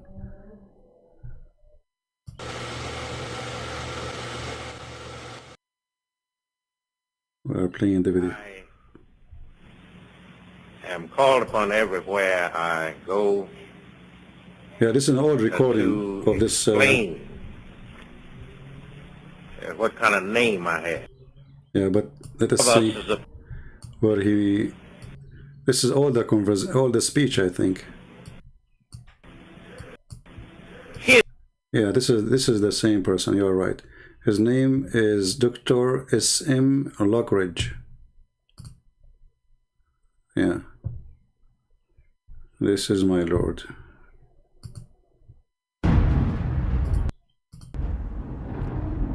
It's Friday. Jesus is praying. Peter's asleep. Judas is betraying. But Sunday's coming.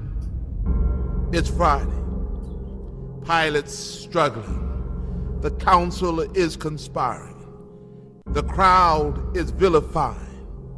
They don't even know that Sunday's coming. It's Friday. The disciples are running like sheep without a shepherd. Mary's crying. Peter is denying. But they don't know that Sundays are coming. It's Friday. The Romans beat my Jesus. They robe him in scarlet. They crown him with thorns. But they don't know that Sunday's coming. It's Friday. See Jesus. Yeah, I like what he's saying very much. I like the music. Here you notice when somebody is really he's being blessed, he speak really from his heart, and the word they come really in a very, very, very amazing way. So we need to search for where he said, "This is my king. This is my king."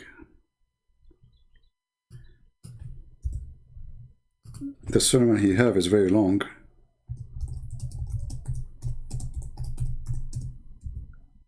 See, there's people, they come in your life.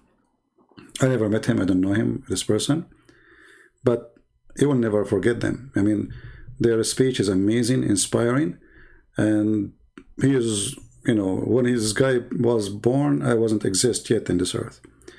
But people, they come, and people, they go. But there's people will be always remembered, for they are unique. The Bible says he's a king of the Jews. He's a king of Israel. He's a king of righteousness. He's a king of the ages. He's a king of heaven. He's a king of glory. He's a king of kings, and he is the Lord of lords. Now that's my king. Do you know him? No means of measure can define his limitless love. Well, he's enduringly strong. He's entirely sincere. He's eternally steadfast. He's immortally graceful. He's imperially powerful. And he's impartially merciful. Do you know him? He's God's Son. He's a sinner's Savior. He's the centerpiece of civilization. He's unparalleled. He's unprecedented. Well, he's the loftiest idea in literature. He's the highest personality in philosophy. He's the fundamental doctrine of true theology. Do you know him? He supplies strength for the weak.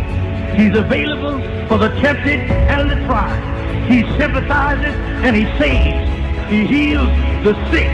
He cleanses the lepers. He forgives sinners. He discharges debtors. He delivers the captives. He defends the feeble. He blesses the young.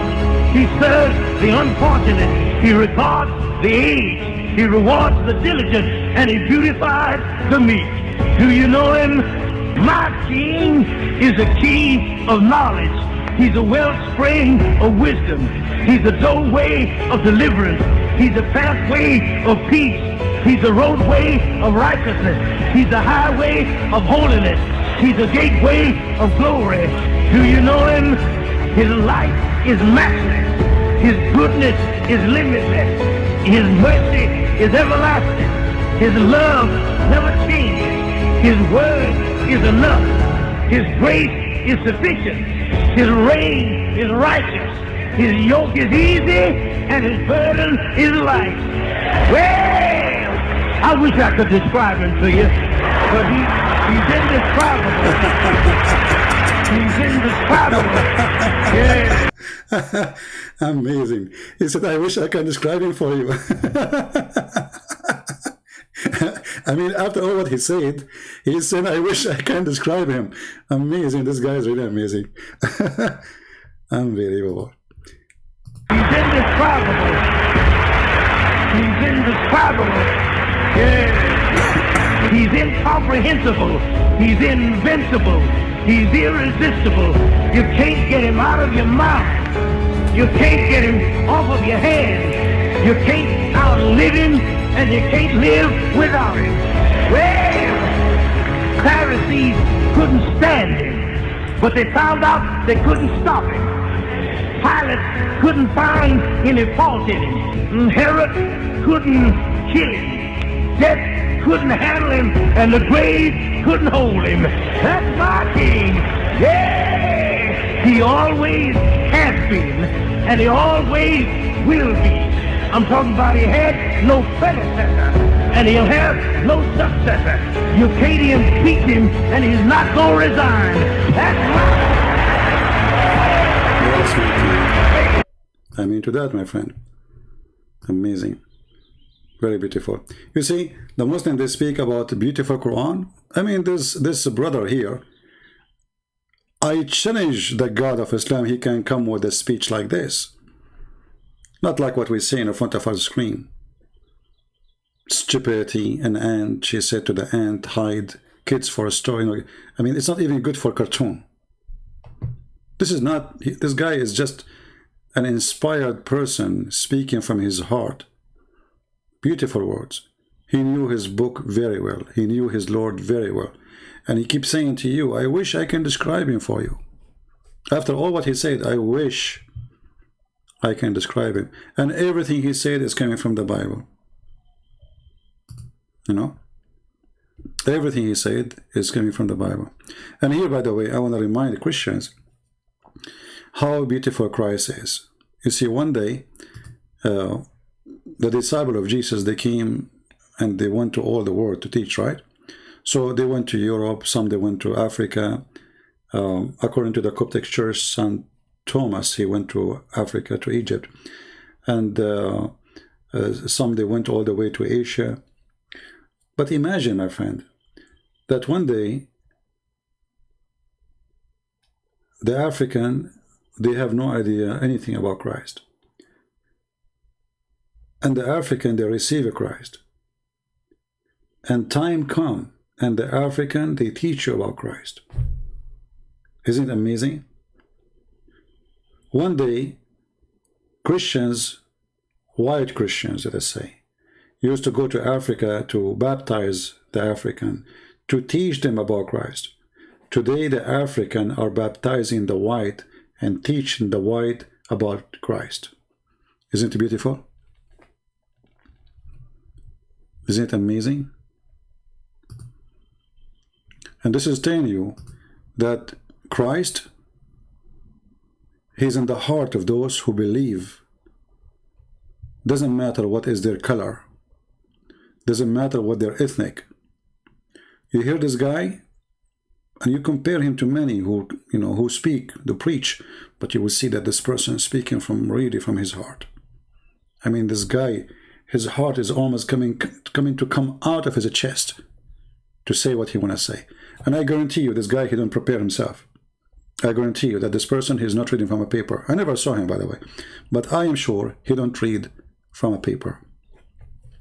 So, do you remember the story where a white man, he went to Brazil, And in Brazil, when he went there, he wanted to go and visit the tribe area. So he asked for a guide, to go in the jungle, in the Amazon. So they found him a local, and in their way, they agree about the trip. He will pay him. In the way, when they take a break, they sleep or whatever, this Brazilian man, he have a little book in his hand, and he read from it from time to time. So the white man, he asked him, the European man, he said to him, so tell me, my friend, what is that book? Because it's different language, you don't understand what he's reading. So what this book you are reading? The Brazilian, he said to him, oh, this is the Bible. The white man, he laughed. He said to him, you people are still reading those things? You people are still reading those things? The Brazilian man, he felt insulted, but he did not do anything, you know. And they continue.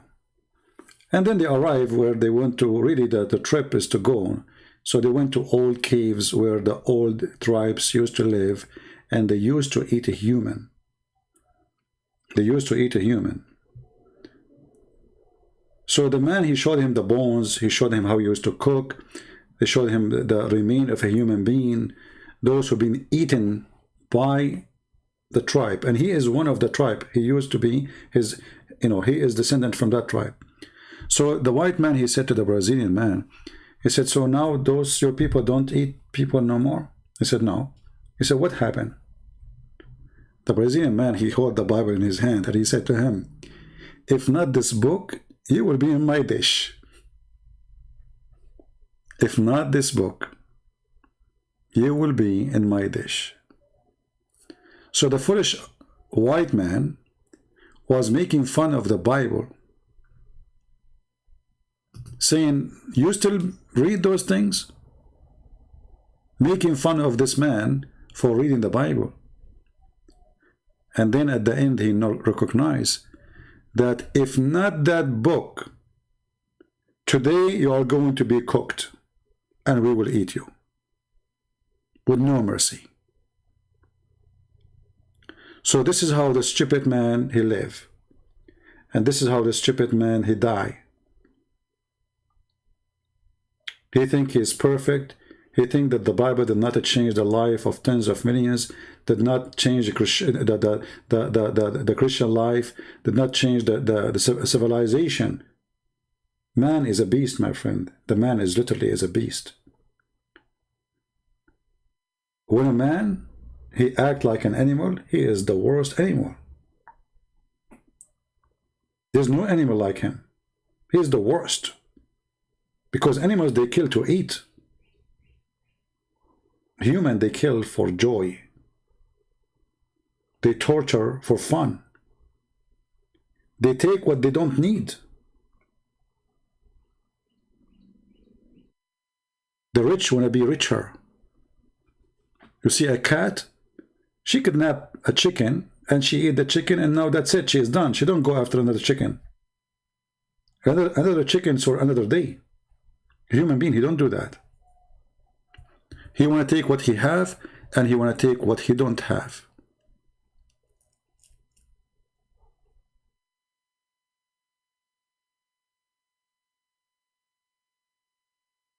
Yeah, my friend, yeah. In many countries, they used to eat a human, and until now, actually, there's some areas are still, like, you know, areas who did not receive the Bible yet. There's a very famous leader for the Muslims, and he is relative to Muhammad, supposedly. His name is Khalid ibn al-Walid. This person, he killed a man, and he cooked him. And he raped his wife. He took her. And the Muslims are so proud about this hero. They call him even the sword of Allah. The sword of Allah. Right? So, you know, the Bible changed a lot. Even if you are an atheist, trust me, it's for your benefit that people around you are Christians. Because if they are not true believers, then there's no reason for them not to be good to you. They can be bad. I mean, when you're an atheist, what is the law? The law is what stopping you from being bad, right? But what if the law, you know, the law is blind. I mean, the law doesn't say everything. So if you can do things secretly, you do it. If the law will not know about it, right? But when you are a Christian, you don't believe that the law is blind. You believe that God can see everything.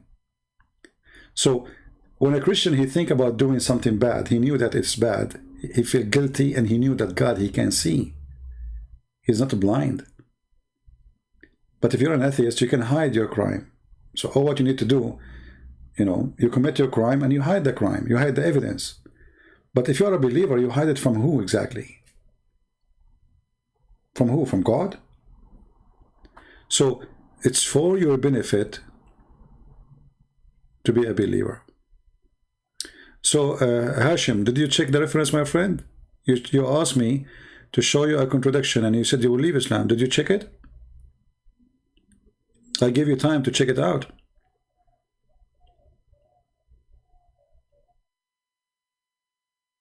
provide me about cooking a man? You mean about Khalid al-Walid?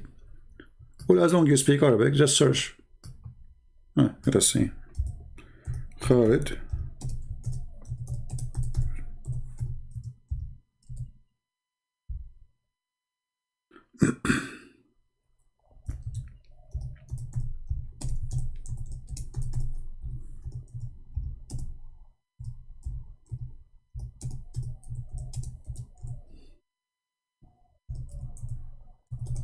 Let's see.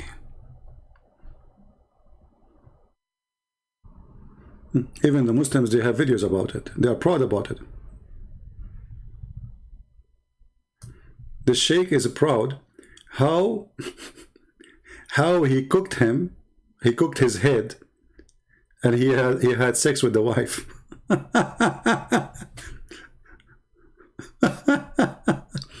This is the Sheikh of Al-Azhar. This is the official government website, TV of Egypt.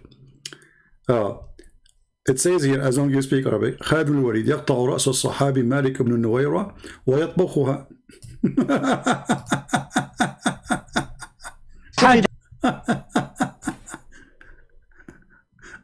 Okay, let's make the sound like he is shouting. إن شاء الله في أرض المحشر. خالد بن الوليد الصحابي الجليل قتل مالك بن نويرة وقطع راسه وحطها في قدر يعني حلة وغلاها وكلها هو والصحابة ثم. Listen carefully. Did you hear it, Hashim? Khalid ibn al-Walid, he killed ibn Nuwayra. He cooked him. He cut his head. He put him in a pot, and he cooked him, and he was moving his hand like adding spice. And then he and his Sahaba, they killed him, the companion of the Prophet. They ate the guy. Listen carefully again. قالوا قتل خالد بن Hold on. حاجة إن شاء الله في أرض المحشر. خالد بن الوليد الصحابي الجليل قتل مالك بن نويرة وقطع راسه وحطها في قدر يعني حلة وغلاها وكلها هو والصحابة ثم نزى أي زنى بامرأة هذا الرجل. And then he did committed adultery, fornication in the wife of that man. Let me give you the link. You can watch it. And there's tons of reference of this. I don't know if you speak Arabic or not, but you can give it to anyone who speaks Arabic. And this is a sheikh from Al-Azhar University speaking in the official Egyptian TV. No shame. He cooked the guy. For sure, he killed him first. He cut his head. He put his head in a pot, and he made a soup of it. And he ate it with his friends and the companion of the Prophet. And then he jumped to the house of the man and he raped the wife. And this is in your TV.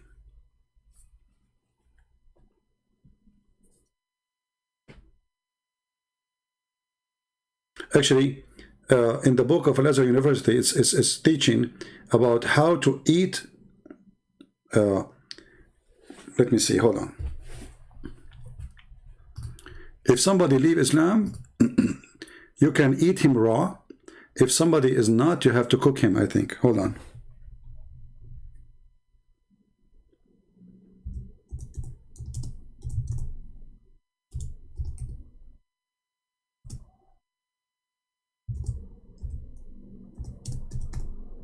Can you believe it? This is what they teach in their books, in the university. Here we go.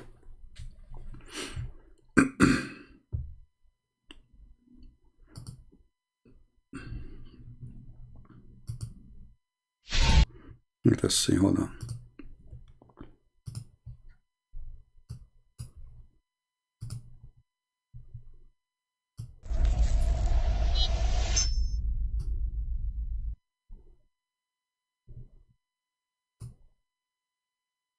على الفقر وناخذ نساءهم سبايا. والله يا سيدي الحويني ما جاب حاجه من عنده، يعني هذا الكلام بيتدرس للعيال اللي في الازهر. He's saying this is what we teach in our for our children in Al-Azhar. Azhar is the highest school for Muslims in the world, not in Saudi Arabia, it's in Egypt. بس الكلام ده لما يبقى زمان عند نشر الإسلام. هو ده اللي بيدرس. The host, he's saying to him, oh, maybe this is when the Islam started in the beginning. They used to do that. He said, no, read. This is now. بيدرسوا العيال ماشي دلوقتي. الإسلام. ما هو لما ماشي. إنما النهاردة لما بيدرسوا لهم الكلام ده دماغهم ما بتستحملش الحضارة فبيقعدوا يتكلموا معانا بحكم الأموات. So he said to them, okay, when you teach them this information, they cannot listen to us, and they don't talk to us as a civilized people no more. They speak to us with the language of the dead, which means Muhammad. بتوع زمان اللي من سنة 1000 سنة فاتت ويقهرونا وإلا ما نبقاش مسلمين زي. And then they will force us and they will like humiliate us, otherwise they will not be Muslims. And by the way, the guy is talking is a Muslim. The guy is talking is a Muslim. Both of them are Muslims. Because, you know, if they are Christians saying that, trust me, they will be killed immediately. But because they are Muslims, let us say, still they can let it go because they are Muslims, they are saying Shahada. I mean, ما قال لي دلوقتي طالما انا مش سني ابقى كافر مع ان انا لا سني ولا شيعي ولا اي حاجه وانا قلت له ليه انا مش سني ولا شيعي. ربنا سبحانه وتعالى قال انه ربنا لا يأمر. Let us see where he speak about what the book saying. Let us see. Hold on. Here we go. اللي بيدرسوه للعيال بيقول وحيث جوزنا اكل ميتة الادمي يعني ممكن ياكل ادمي بس في حالة الاضطرار. And it's lawful for you to eat a human being if you have to. لا يجوز طبخها ولا شيها. And it's not allowed to cook it or to barbecue it. لما في ذلك من هتك حرمة. بعد ما هياكلوا بس ما يسلقوش ولا يشويه. وتخار في ذلك. Sorry, you know you can eat him, but you cannot cook him or barbecue him. You can eat him, but you cannot cook him or barbecue him. كما أكله نيئا وغيره وله قتل مرتد. خلي بالك وله قتل مرتد وأكله.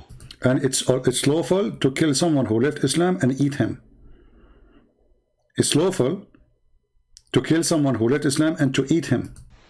وقتل تارك ايوه يعني يقتل بني ادم وياكله عشان جعان. لا. Yeah, and you know he's angry. He need to eat. Come on. ومش كده وبس. And the other guy said, not only this, listen to this. بيدرس عندنا في الازهر. And the host he said, this is what we teach in the Azhar University. Are you kidding me? بص يا سيدي الازهر الشريف قطاع المعاهد الازهريه الاداره المركزيه للكتب والمكتبات والوسائل التعليميه. He's reading for him the first page. He says Al-Azhar Al-Sharif. He's reading for him the name of the book, the chapter, etc. في حل الفاظ ابي شجاع للصف الثالث الثانوي والكلام. And this is for the high school. This is the book for the high school. ده صفحه 256 page number 256. السنه دي يا شيخ الازهر. And this is printed this year. This is not an old book a century ago. This is a book printed this year. And now the host he says, Sheikh Al-Azhar, where are you? This is reading your book? السنه دي يا مفتي الجمهوريه يا Hey, Mufti. The Mufti is the highest authority in the Republic of Egypt. He says, what is this? وزير الاوقاف صح. Where is the minister of religion? النوم. Wake up. الكتاب اللي بيدرس لطلبة ثانوية عامة فيه كلام انه تارك الصلاة يتم شيء واكله. He's saying to them, the book for the high school in the other university, if somebody he leaves the prayer, we can kill him and eat him. And you know he continues speaking about eating the Christians, eating non-believers, you know, not only, and they talk about how to eat the one who leave Islam and how to eat the one who is not a Muslim.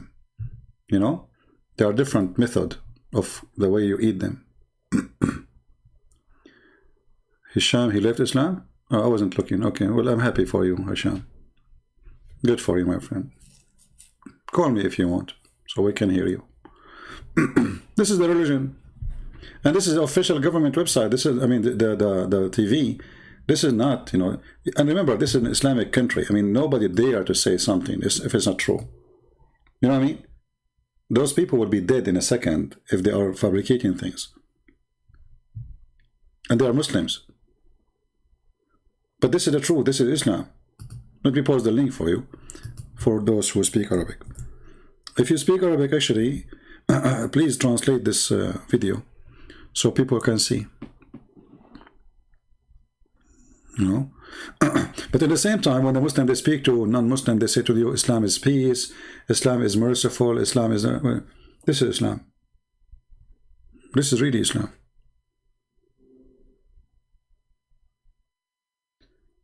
Islam is the truth, Go Fast, why you don't call me and show me how it is? You see, your name is Go Fast. Even your fasting is a fraud. Even your Muslim fasting is a fraud. You Muslim don't fast. You switch between the day you sleep, the time you sleep, and the day you wake up. So what do? You spend the night eating, and then you sleep in the day. Muslims don't fast. If you go right now for the price of food in Ramadan, you will find that the price of food in Ramadan is skyrocketing. Why? Because you are fasting or because you are eating more? If people are fasting, if nobody drives cars, the gas price will go down to zero because nobody's buying it. Too much gas. Correct? It is the demand who decide the price of the product.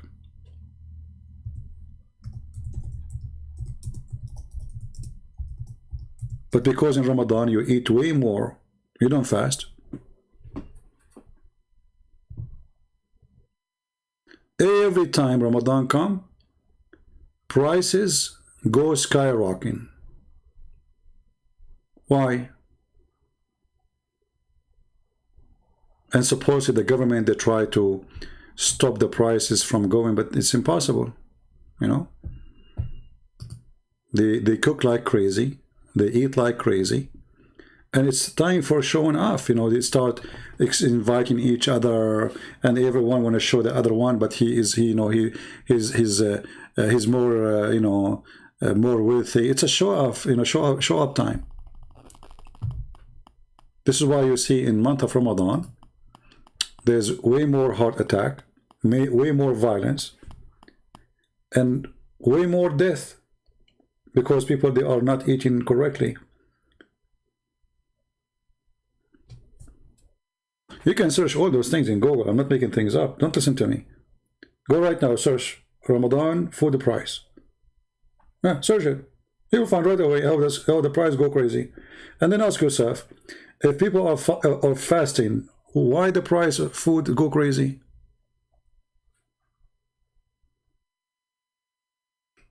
Doesn't make sense, right? If everybody is fasting, it should be the opposite. Everything go crazy. Vegetables, fruits, meat, anything. Okay, why?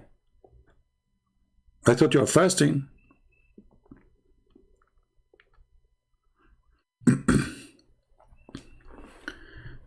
There's a video of Al-Qaeda and ISIS. They are fasting Ramadan.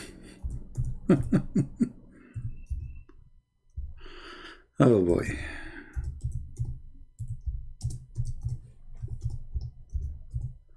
People are dying from hunger, and they are eating. Look at this video here.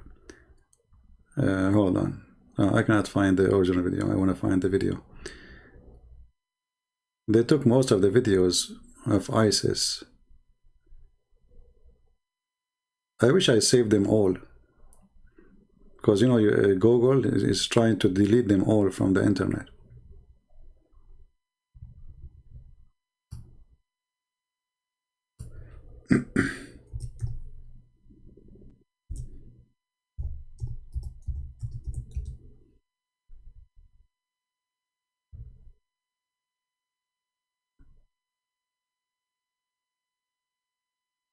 Yeah, I can't find.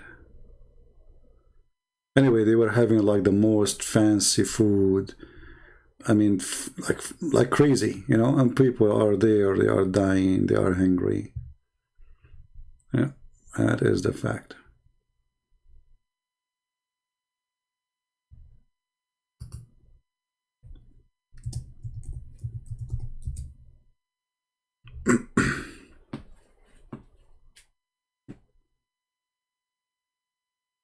There's videos, they show you how to divide the women, they capture them. What a sick cult. In the year of 2000, until now, they do that. Until now, nothing changed.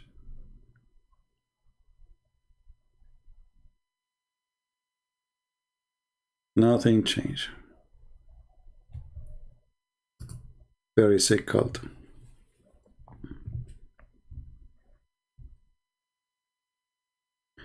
Do we have any Muslim would like to call us? See, we don't have too many because this is the time usually I go, but I'm trying to make a balance between those who live in Asia and those who live in America and those who live in Europe. So every one of you can have, you know, let us say, a part of our live broadcast.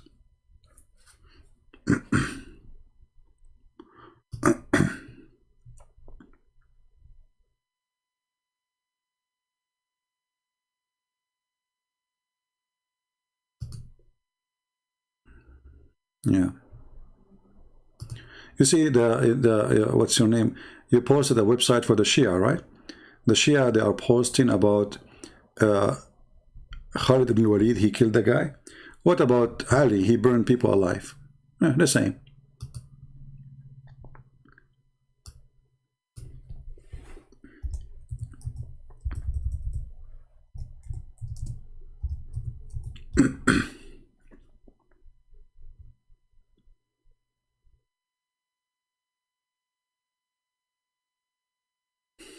And Muhammad, he burned the houses and even the trees of the Jews. And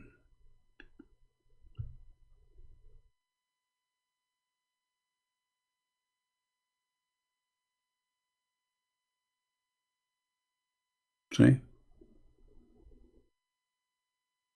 even Muhammad, he was going to burn the Muslims who are not praying, who are not coming Friday to pray.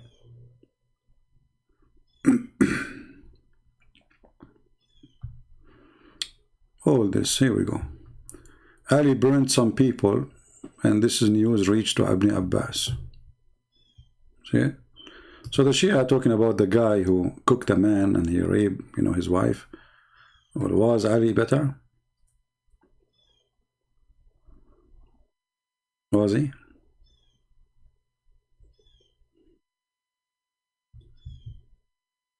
Do we have any Muslim?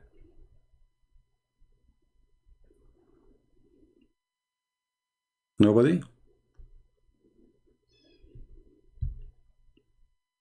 So the conclusion, do we have a vaccine for stupidity? What do you think, guys? There's a vaccine for stupidity? You see, I believe there's stupidity. It can be a person who is born with defect, let us say. That is a person I cannot put him down because it's not his fault. You know what I mean? If this is what stupidity is, somebody, he have a lack of intellect because this is his ability. He's born this way. So God is merciful, right? This is not the person we are talking about. What the stupidity we are talking about a person who God gave him everything he needs. God gave him a brain, gave him health, and yet he chose to follow the garbage of Muhammad. What we can say for that? I say we have a vaccine for that, is knowledge. Don't lose hope. Knowledge can defeat the stupidity, this kind of stupidity. Because all those who believe in Islam, they don't know. They don't know really, they did not know better. You see, in the Middle East, you wake up in the morning, before even you wake up, Allahu Akbar, Allahu Akbar, the speakers is so loud. You go to the bathroom, even to do poo-poo, you hear Allahu Akbar. You are kissing your wife, Allahu Akbar. You open the radio, the Prophet said, Allah said. You go to school, the Prophet, peace be upon him. You go to work, they have verses of the Quran at the top of your head. It doesn't matter where you go. You are captured. So how those people can think? They cannot think. And Muhammad, he did his best to keep those people away from thinking, because thinking is dangerous. This is why in the Quran, chapter 5, verse 101 says, ask no questions. Verse 102 says, why? Because former generation asked questions and then they left the faith. Do you remember the video we made about Umar al-Khattab? When a guy, he was questioning the Quran, what Umar he did? Who remember? Who remember what Umar did? A person, he came to town and he was questioning the Quran. He's a Muslim. He's not like a Christian or a Jew. No, he's a Muslim, but he have questions. The news came to Umar that this guy is asking questions nobody can answer. What Umar the Caliphate did? Who remember? Anyone remember?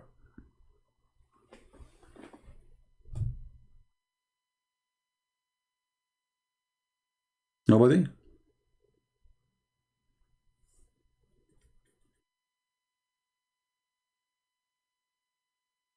What Amr did? He did beat the hell of him.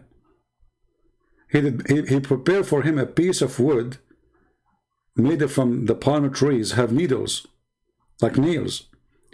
And he started beating him in his head. And the guy was bleeding like crazy. And then he swore by Allah he will never do it again. For what? For asking question. And this is the Muslim they call Umar ibn Khattab. They call him that he is the most just person in the history of Islam after the Prophet.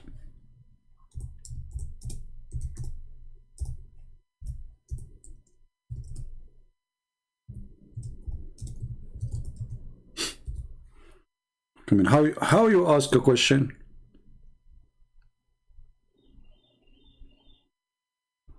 You cannot ask question. You ask question, we will beat the hell of you.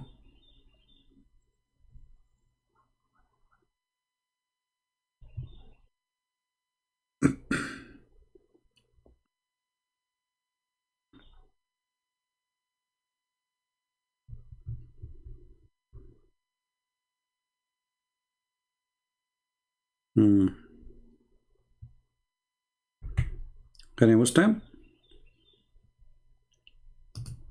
Imagine somebody coming to Peter and ask him a question about the Bible. But what Peter would do? He grab a piece of wood, he put nails in it, and he start beating the hell of him.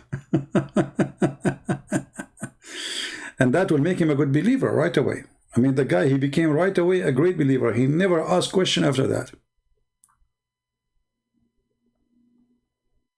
That's it. This is why the Sheikh of Al-Qaradawi is very well-known Sheikh supported by Qatar. He said, if not the sword of the caliphate, there's no Islam today. He said, you need to be careful and you need to be truthful. That the reason we need the sword, for if there's no sword, there's no Islam today. And that is not something Muslims they said a century ago. This is just new. And he is the head of the Islamic scholars in the world. His name is Al-Qaradawi. You can search his speech. Actually, you have it in TV. This is a TV station program. When they ask him about the Muslims and the Kaaba and the stone, he said, what you can do? Islam is based on stone. We kiss a stone.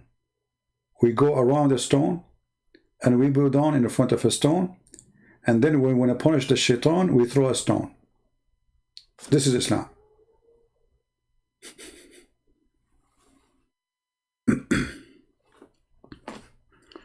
This is Islam. Go fast is a Muslim? Yeah, he's a Muslim, but he's a Muslim, but he's a Muslim by name. Otherwise, he will call me and get me busted. Right? They call themselves Muslims, but they don't know even what Islam means. What Muslim mean? Do he know even? If we ask him what Allah mean, he don't know. What Allah mean? Here we go. Go fast, what Allah mean? If Jesus is God, why? I think you want to say why. Why Satan say, stop worshipping the Father and bow down for my and give you the kingdom? So fast. You just said if Jesus is God, why Satan? He said, so obviously Satan, first of all, the Satan did not say that. I mean, is that in English? And where Jesus, he said that? Where you get this from? Satan, he says to him, don't worship the Father. Give me the verse. I want to see, where it says, don't worship the Father and bow down to me, etc. The Muslim, the Muslim, when he watch a movie, let us say a Muslim, he go to a movie about, let us say, about going to the moon. The movie, let us say, 2 hours. What the Muslim will remember from the movie? Nothing. He remember the title? No. He remember one thing. Allah knows best. He go out of the movie, you ask him about the movie, he tell you everything but is according to his fiction. And this is proven in the Quran. And this is proven in the Hadith. That no Muslim can repeat a verse of the Quran twice as he repeated before. Each time they say the Quran or the verse or the Hadith, they have to add some words.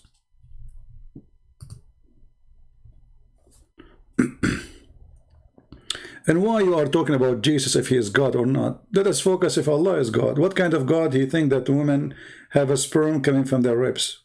This is God? Or man have a sperm coming from his backbone? Since when?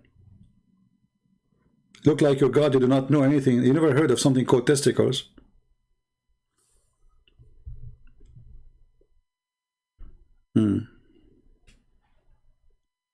Yeah, you know, let us pray that Allah will guide you. This is how stupid he is. Isn't it the Quran says Allah will guide not? You stupid. Isn't it Allah in the Quran, he says that how you can guide who Allah misguide, you idiot. According to the Quran, it's Allah who misguide us. And this is additional proof that Allah is a shaitan. Chapter 4, verse number 88 says, Allah, he says, are you going to guide those who Allah misguide?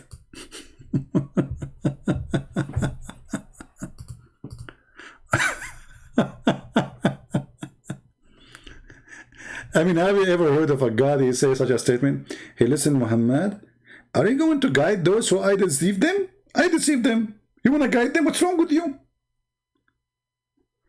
And here we see the stupidity, because if Muhammad cannot guide the one who Allah misguides, so Muhammad will guide who exactly? If everybody is misguided by Allah. And if Allah is the one who misguide and deceive, so what is the job of shaitan?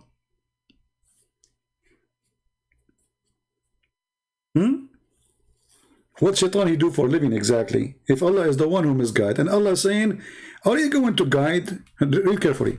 Do you want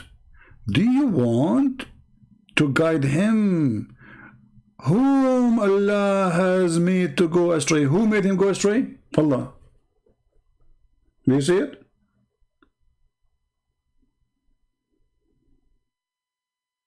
Abdul, do you see it? He don't. You know, he will go. He will post for you some words about the Bible, but without even knowing how to quote them. But he don't see this in front of him. Allah is the one who make people go astray. He's the devil.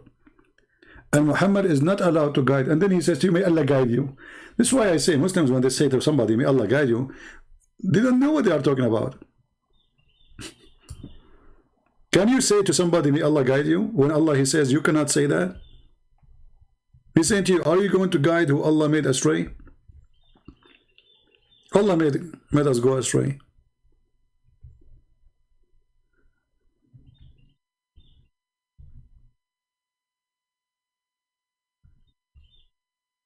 Yeah.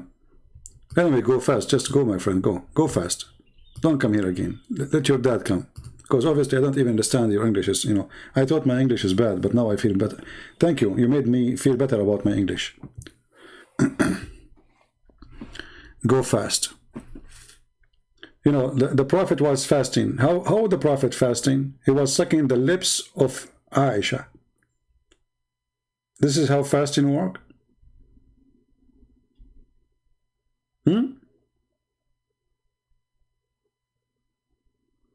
This is how fasting people do. He was sucking the tongue and the lips of Aisha.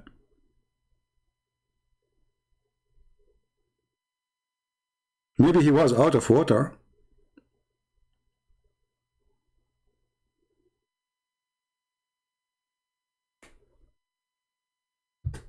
Go fast. Actually, even the idea of fasting, you know, I will make a special video about it, just to show you that Muhammad, he is a potato. He was trying to copy other religion around him. They fast, he need to fast too. This is why Muhammad, he was changing the fasting days. You see, Ramadan is something new. Before that, he was fasting as the pagan. Before that, he was fasting as the Jews. Before that, he was fasting as the Christians. And then at the end, he chose Ramadan as the Sabian. This is a Sabi and fasting. But there is no fasting in Islam. And hold on, the Muslim, they fast in the month of Ramadan. Let me show you this joke about Ramadan. Ramadan was called this way according to the book of history. Obviously Ramadan is either like August, July, something like that. It's Ramadan, it's the month of thirst. It's very hot. So the most hot month in Arabia, they call it Ramadan. Ramadan means the thirst. Ramadan. Okay.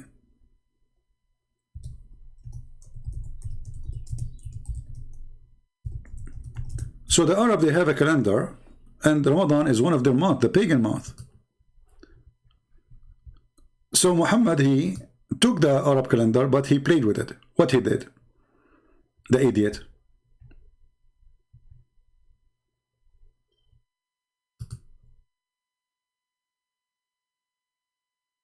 The Arab, they have a lunar calendar.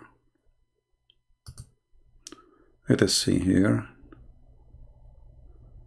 I'm trying to find you.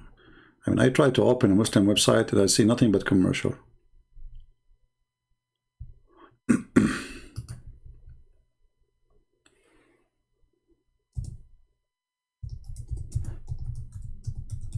Hold on.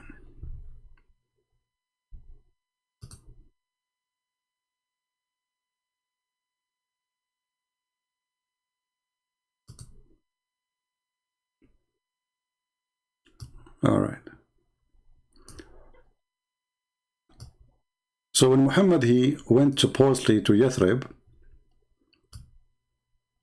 the Muslim, they decide to make the calendar start from the time of Muhammad leaving to Yathrib, Hijrah. And they don't correct the year no more. You know? There's a verse about it in the Quran, to forbid correcting the year. What the Arab and the Jews used to do. You see, the Jews, they have an occasion in the Passover. You know, if you go and read, you will see it's on the 15th of Nisan. 15th of Nisan, that is an occasion every year, a holy day for them. And this is considered as a Sabbath. And that 15 can be called is Sabbath, but it's not the day of Saturday necessarily. It can be Sunday, it can be Monday, it can be Tuesday, but it have to be in the 15th of Nisan. So how we can maintain the 15th of Nisan date? So what the Jews, they do, they add a few days every few years to correct their calendar. They add few days every few years to correct their calendar. Actually, they add it every year almost. So in order to keep the calendar working correctly, so they have to fix it. So they add days at the end of the year in order to make it work and come to normal. So they knew that the calendar is not perfect. The Arab, they have the same calendar, but the Arab, they do the same as the Jews. But Muhammad, because he's a fool, he told them that doing that is an act of kuffar. This is an act of pagan, because Allah, he says the year is a 12 month. Allah, he said the year is 12 months. So if you add a month every 3 years, you are just saying that Allah is wrong. So Muhammad is not like the Jews. The Jews, they don't say that God calendar. They say this is our calendar. Muhammad, he claimed that this is Allah calendar, the moon calendar. So he forbid them in chapter 9, verse number 37, from adding date or adding days to the end of the year to fix it. And by doing that, Ramadan, you know, you will notice Ramadan now, because he canceled the correction. He told them that this is an act of disbelief, this is a kuffar, this is pagan, this is false. So now Ramadan can come in July, Ramadan can come in December, can come in February, can come in March. Every year there's a new Ramadan. Why? Because Muhammad, he forbid them from correcting the calendar. Do you see it? It's in the front of your eyes. And he claimed that this is a work of the devil.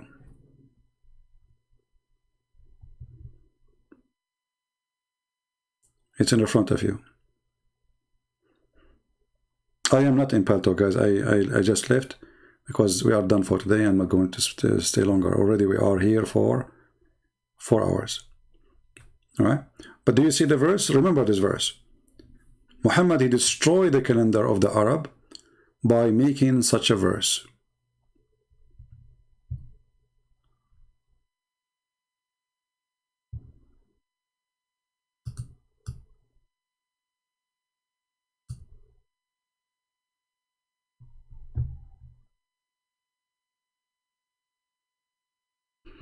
And actually, if you can go to the interpretation of the verse, and you will see how the Muslims are confused about the interpretation and even the translation. Everyone, he give you his own fiction words of what's happening.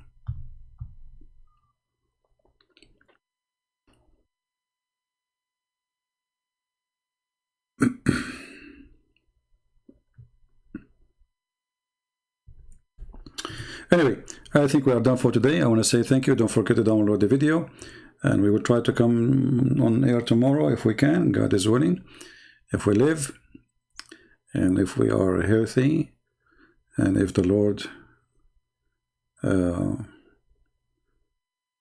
give us a chance to live one more day, we will be one more time again here. So I want to say thank you. May the Lord bless you. Pray for the Muslims. Islam is a false cult. And yes, there is a vaccine for stupidity, but not for the stupid one. For the stupidity. Because if you decide to be stupid, and God gave you a gift called brain, and you decide not to use it, there's no vaccine can help you. But if you are suffering from stupidity because of your ignorance, yes, you can fight it by knowledge, by education, by thinking, by using God's gift, which is called the brain. Use it. It's a gift given to you. We have it. This is why we don't believe in a God who promised us endless penis. That is not God. Even the devil will not do that. I mean, even the devil, he will not be so stupid to say such a stupid thing.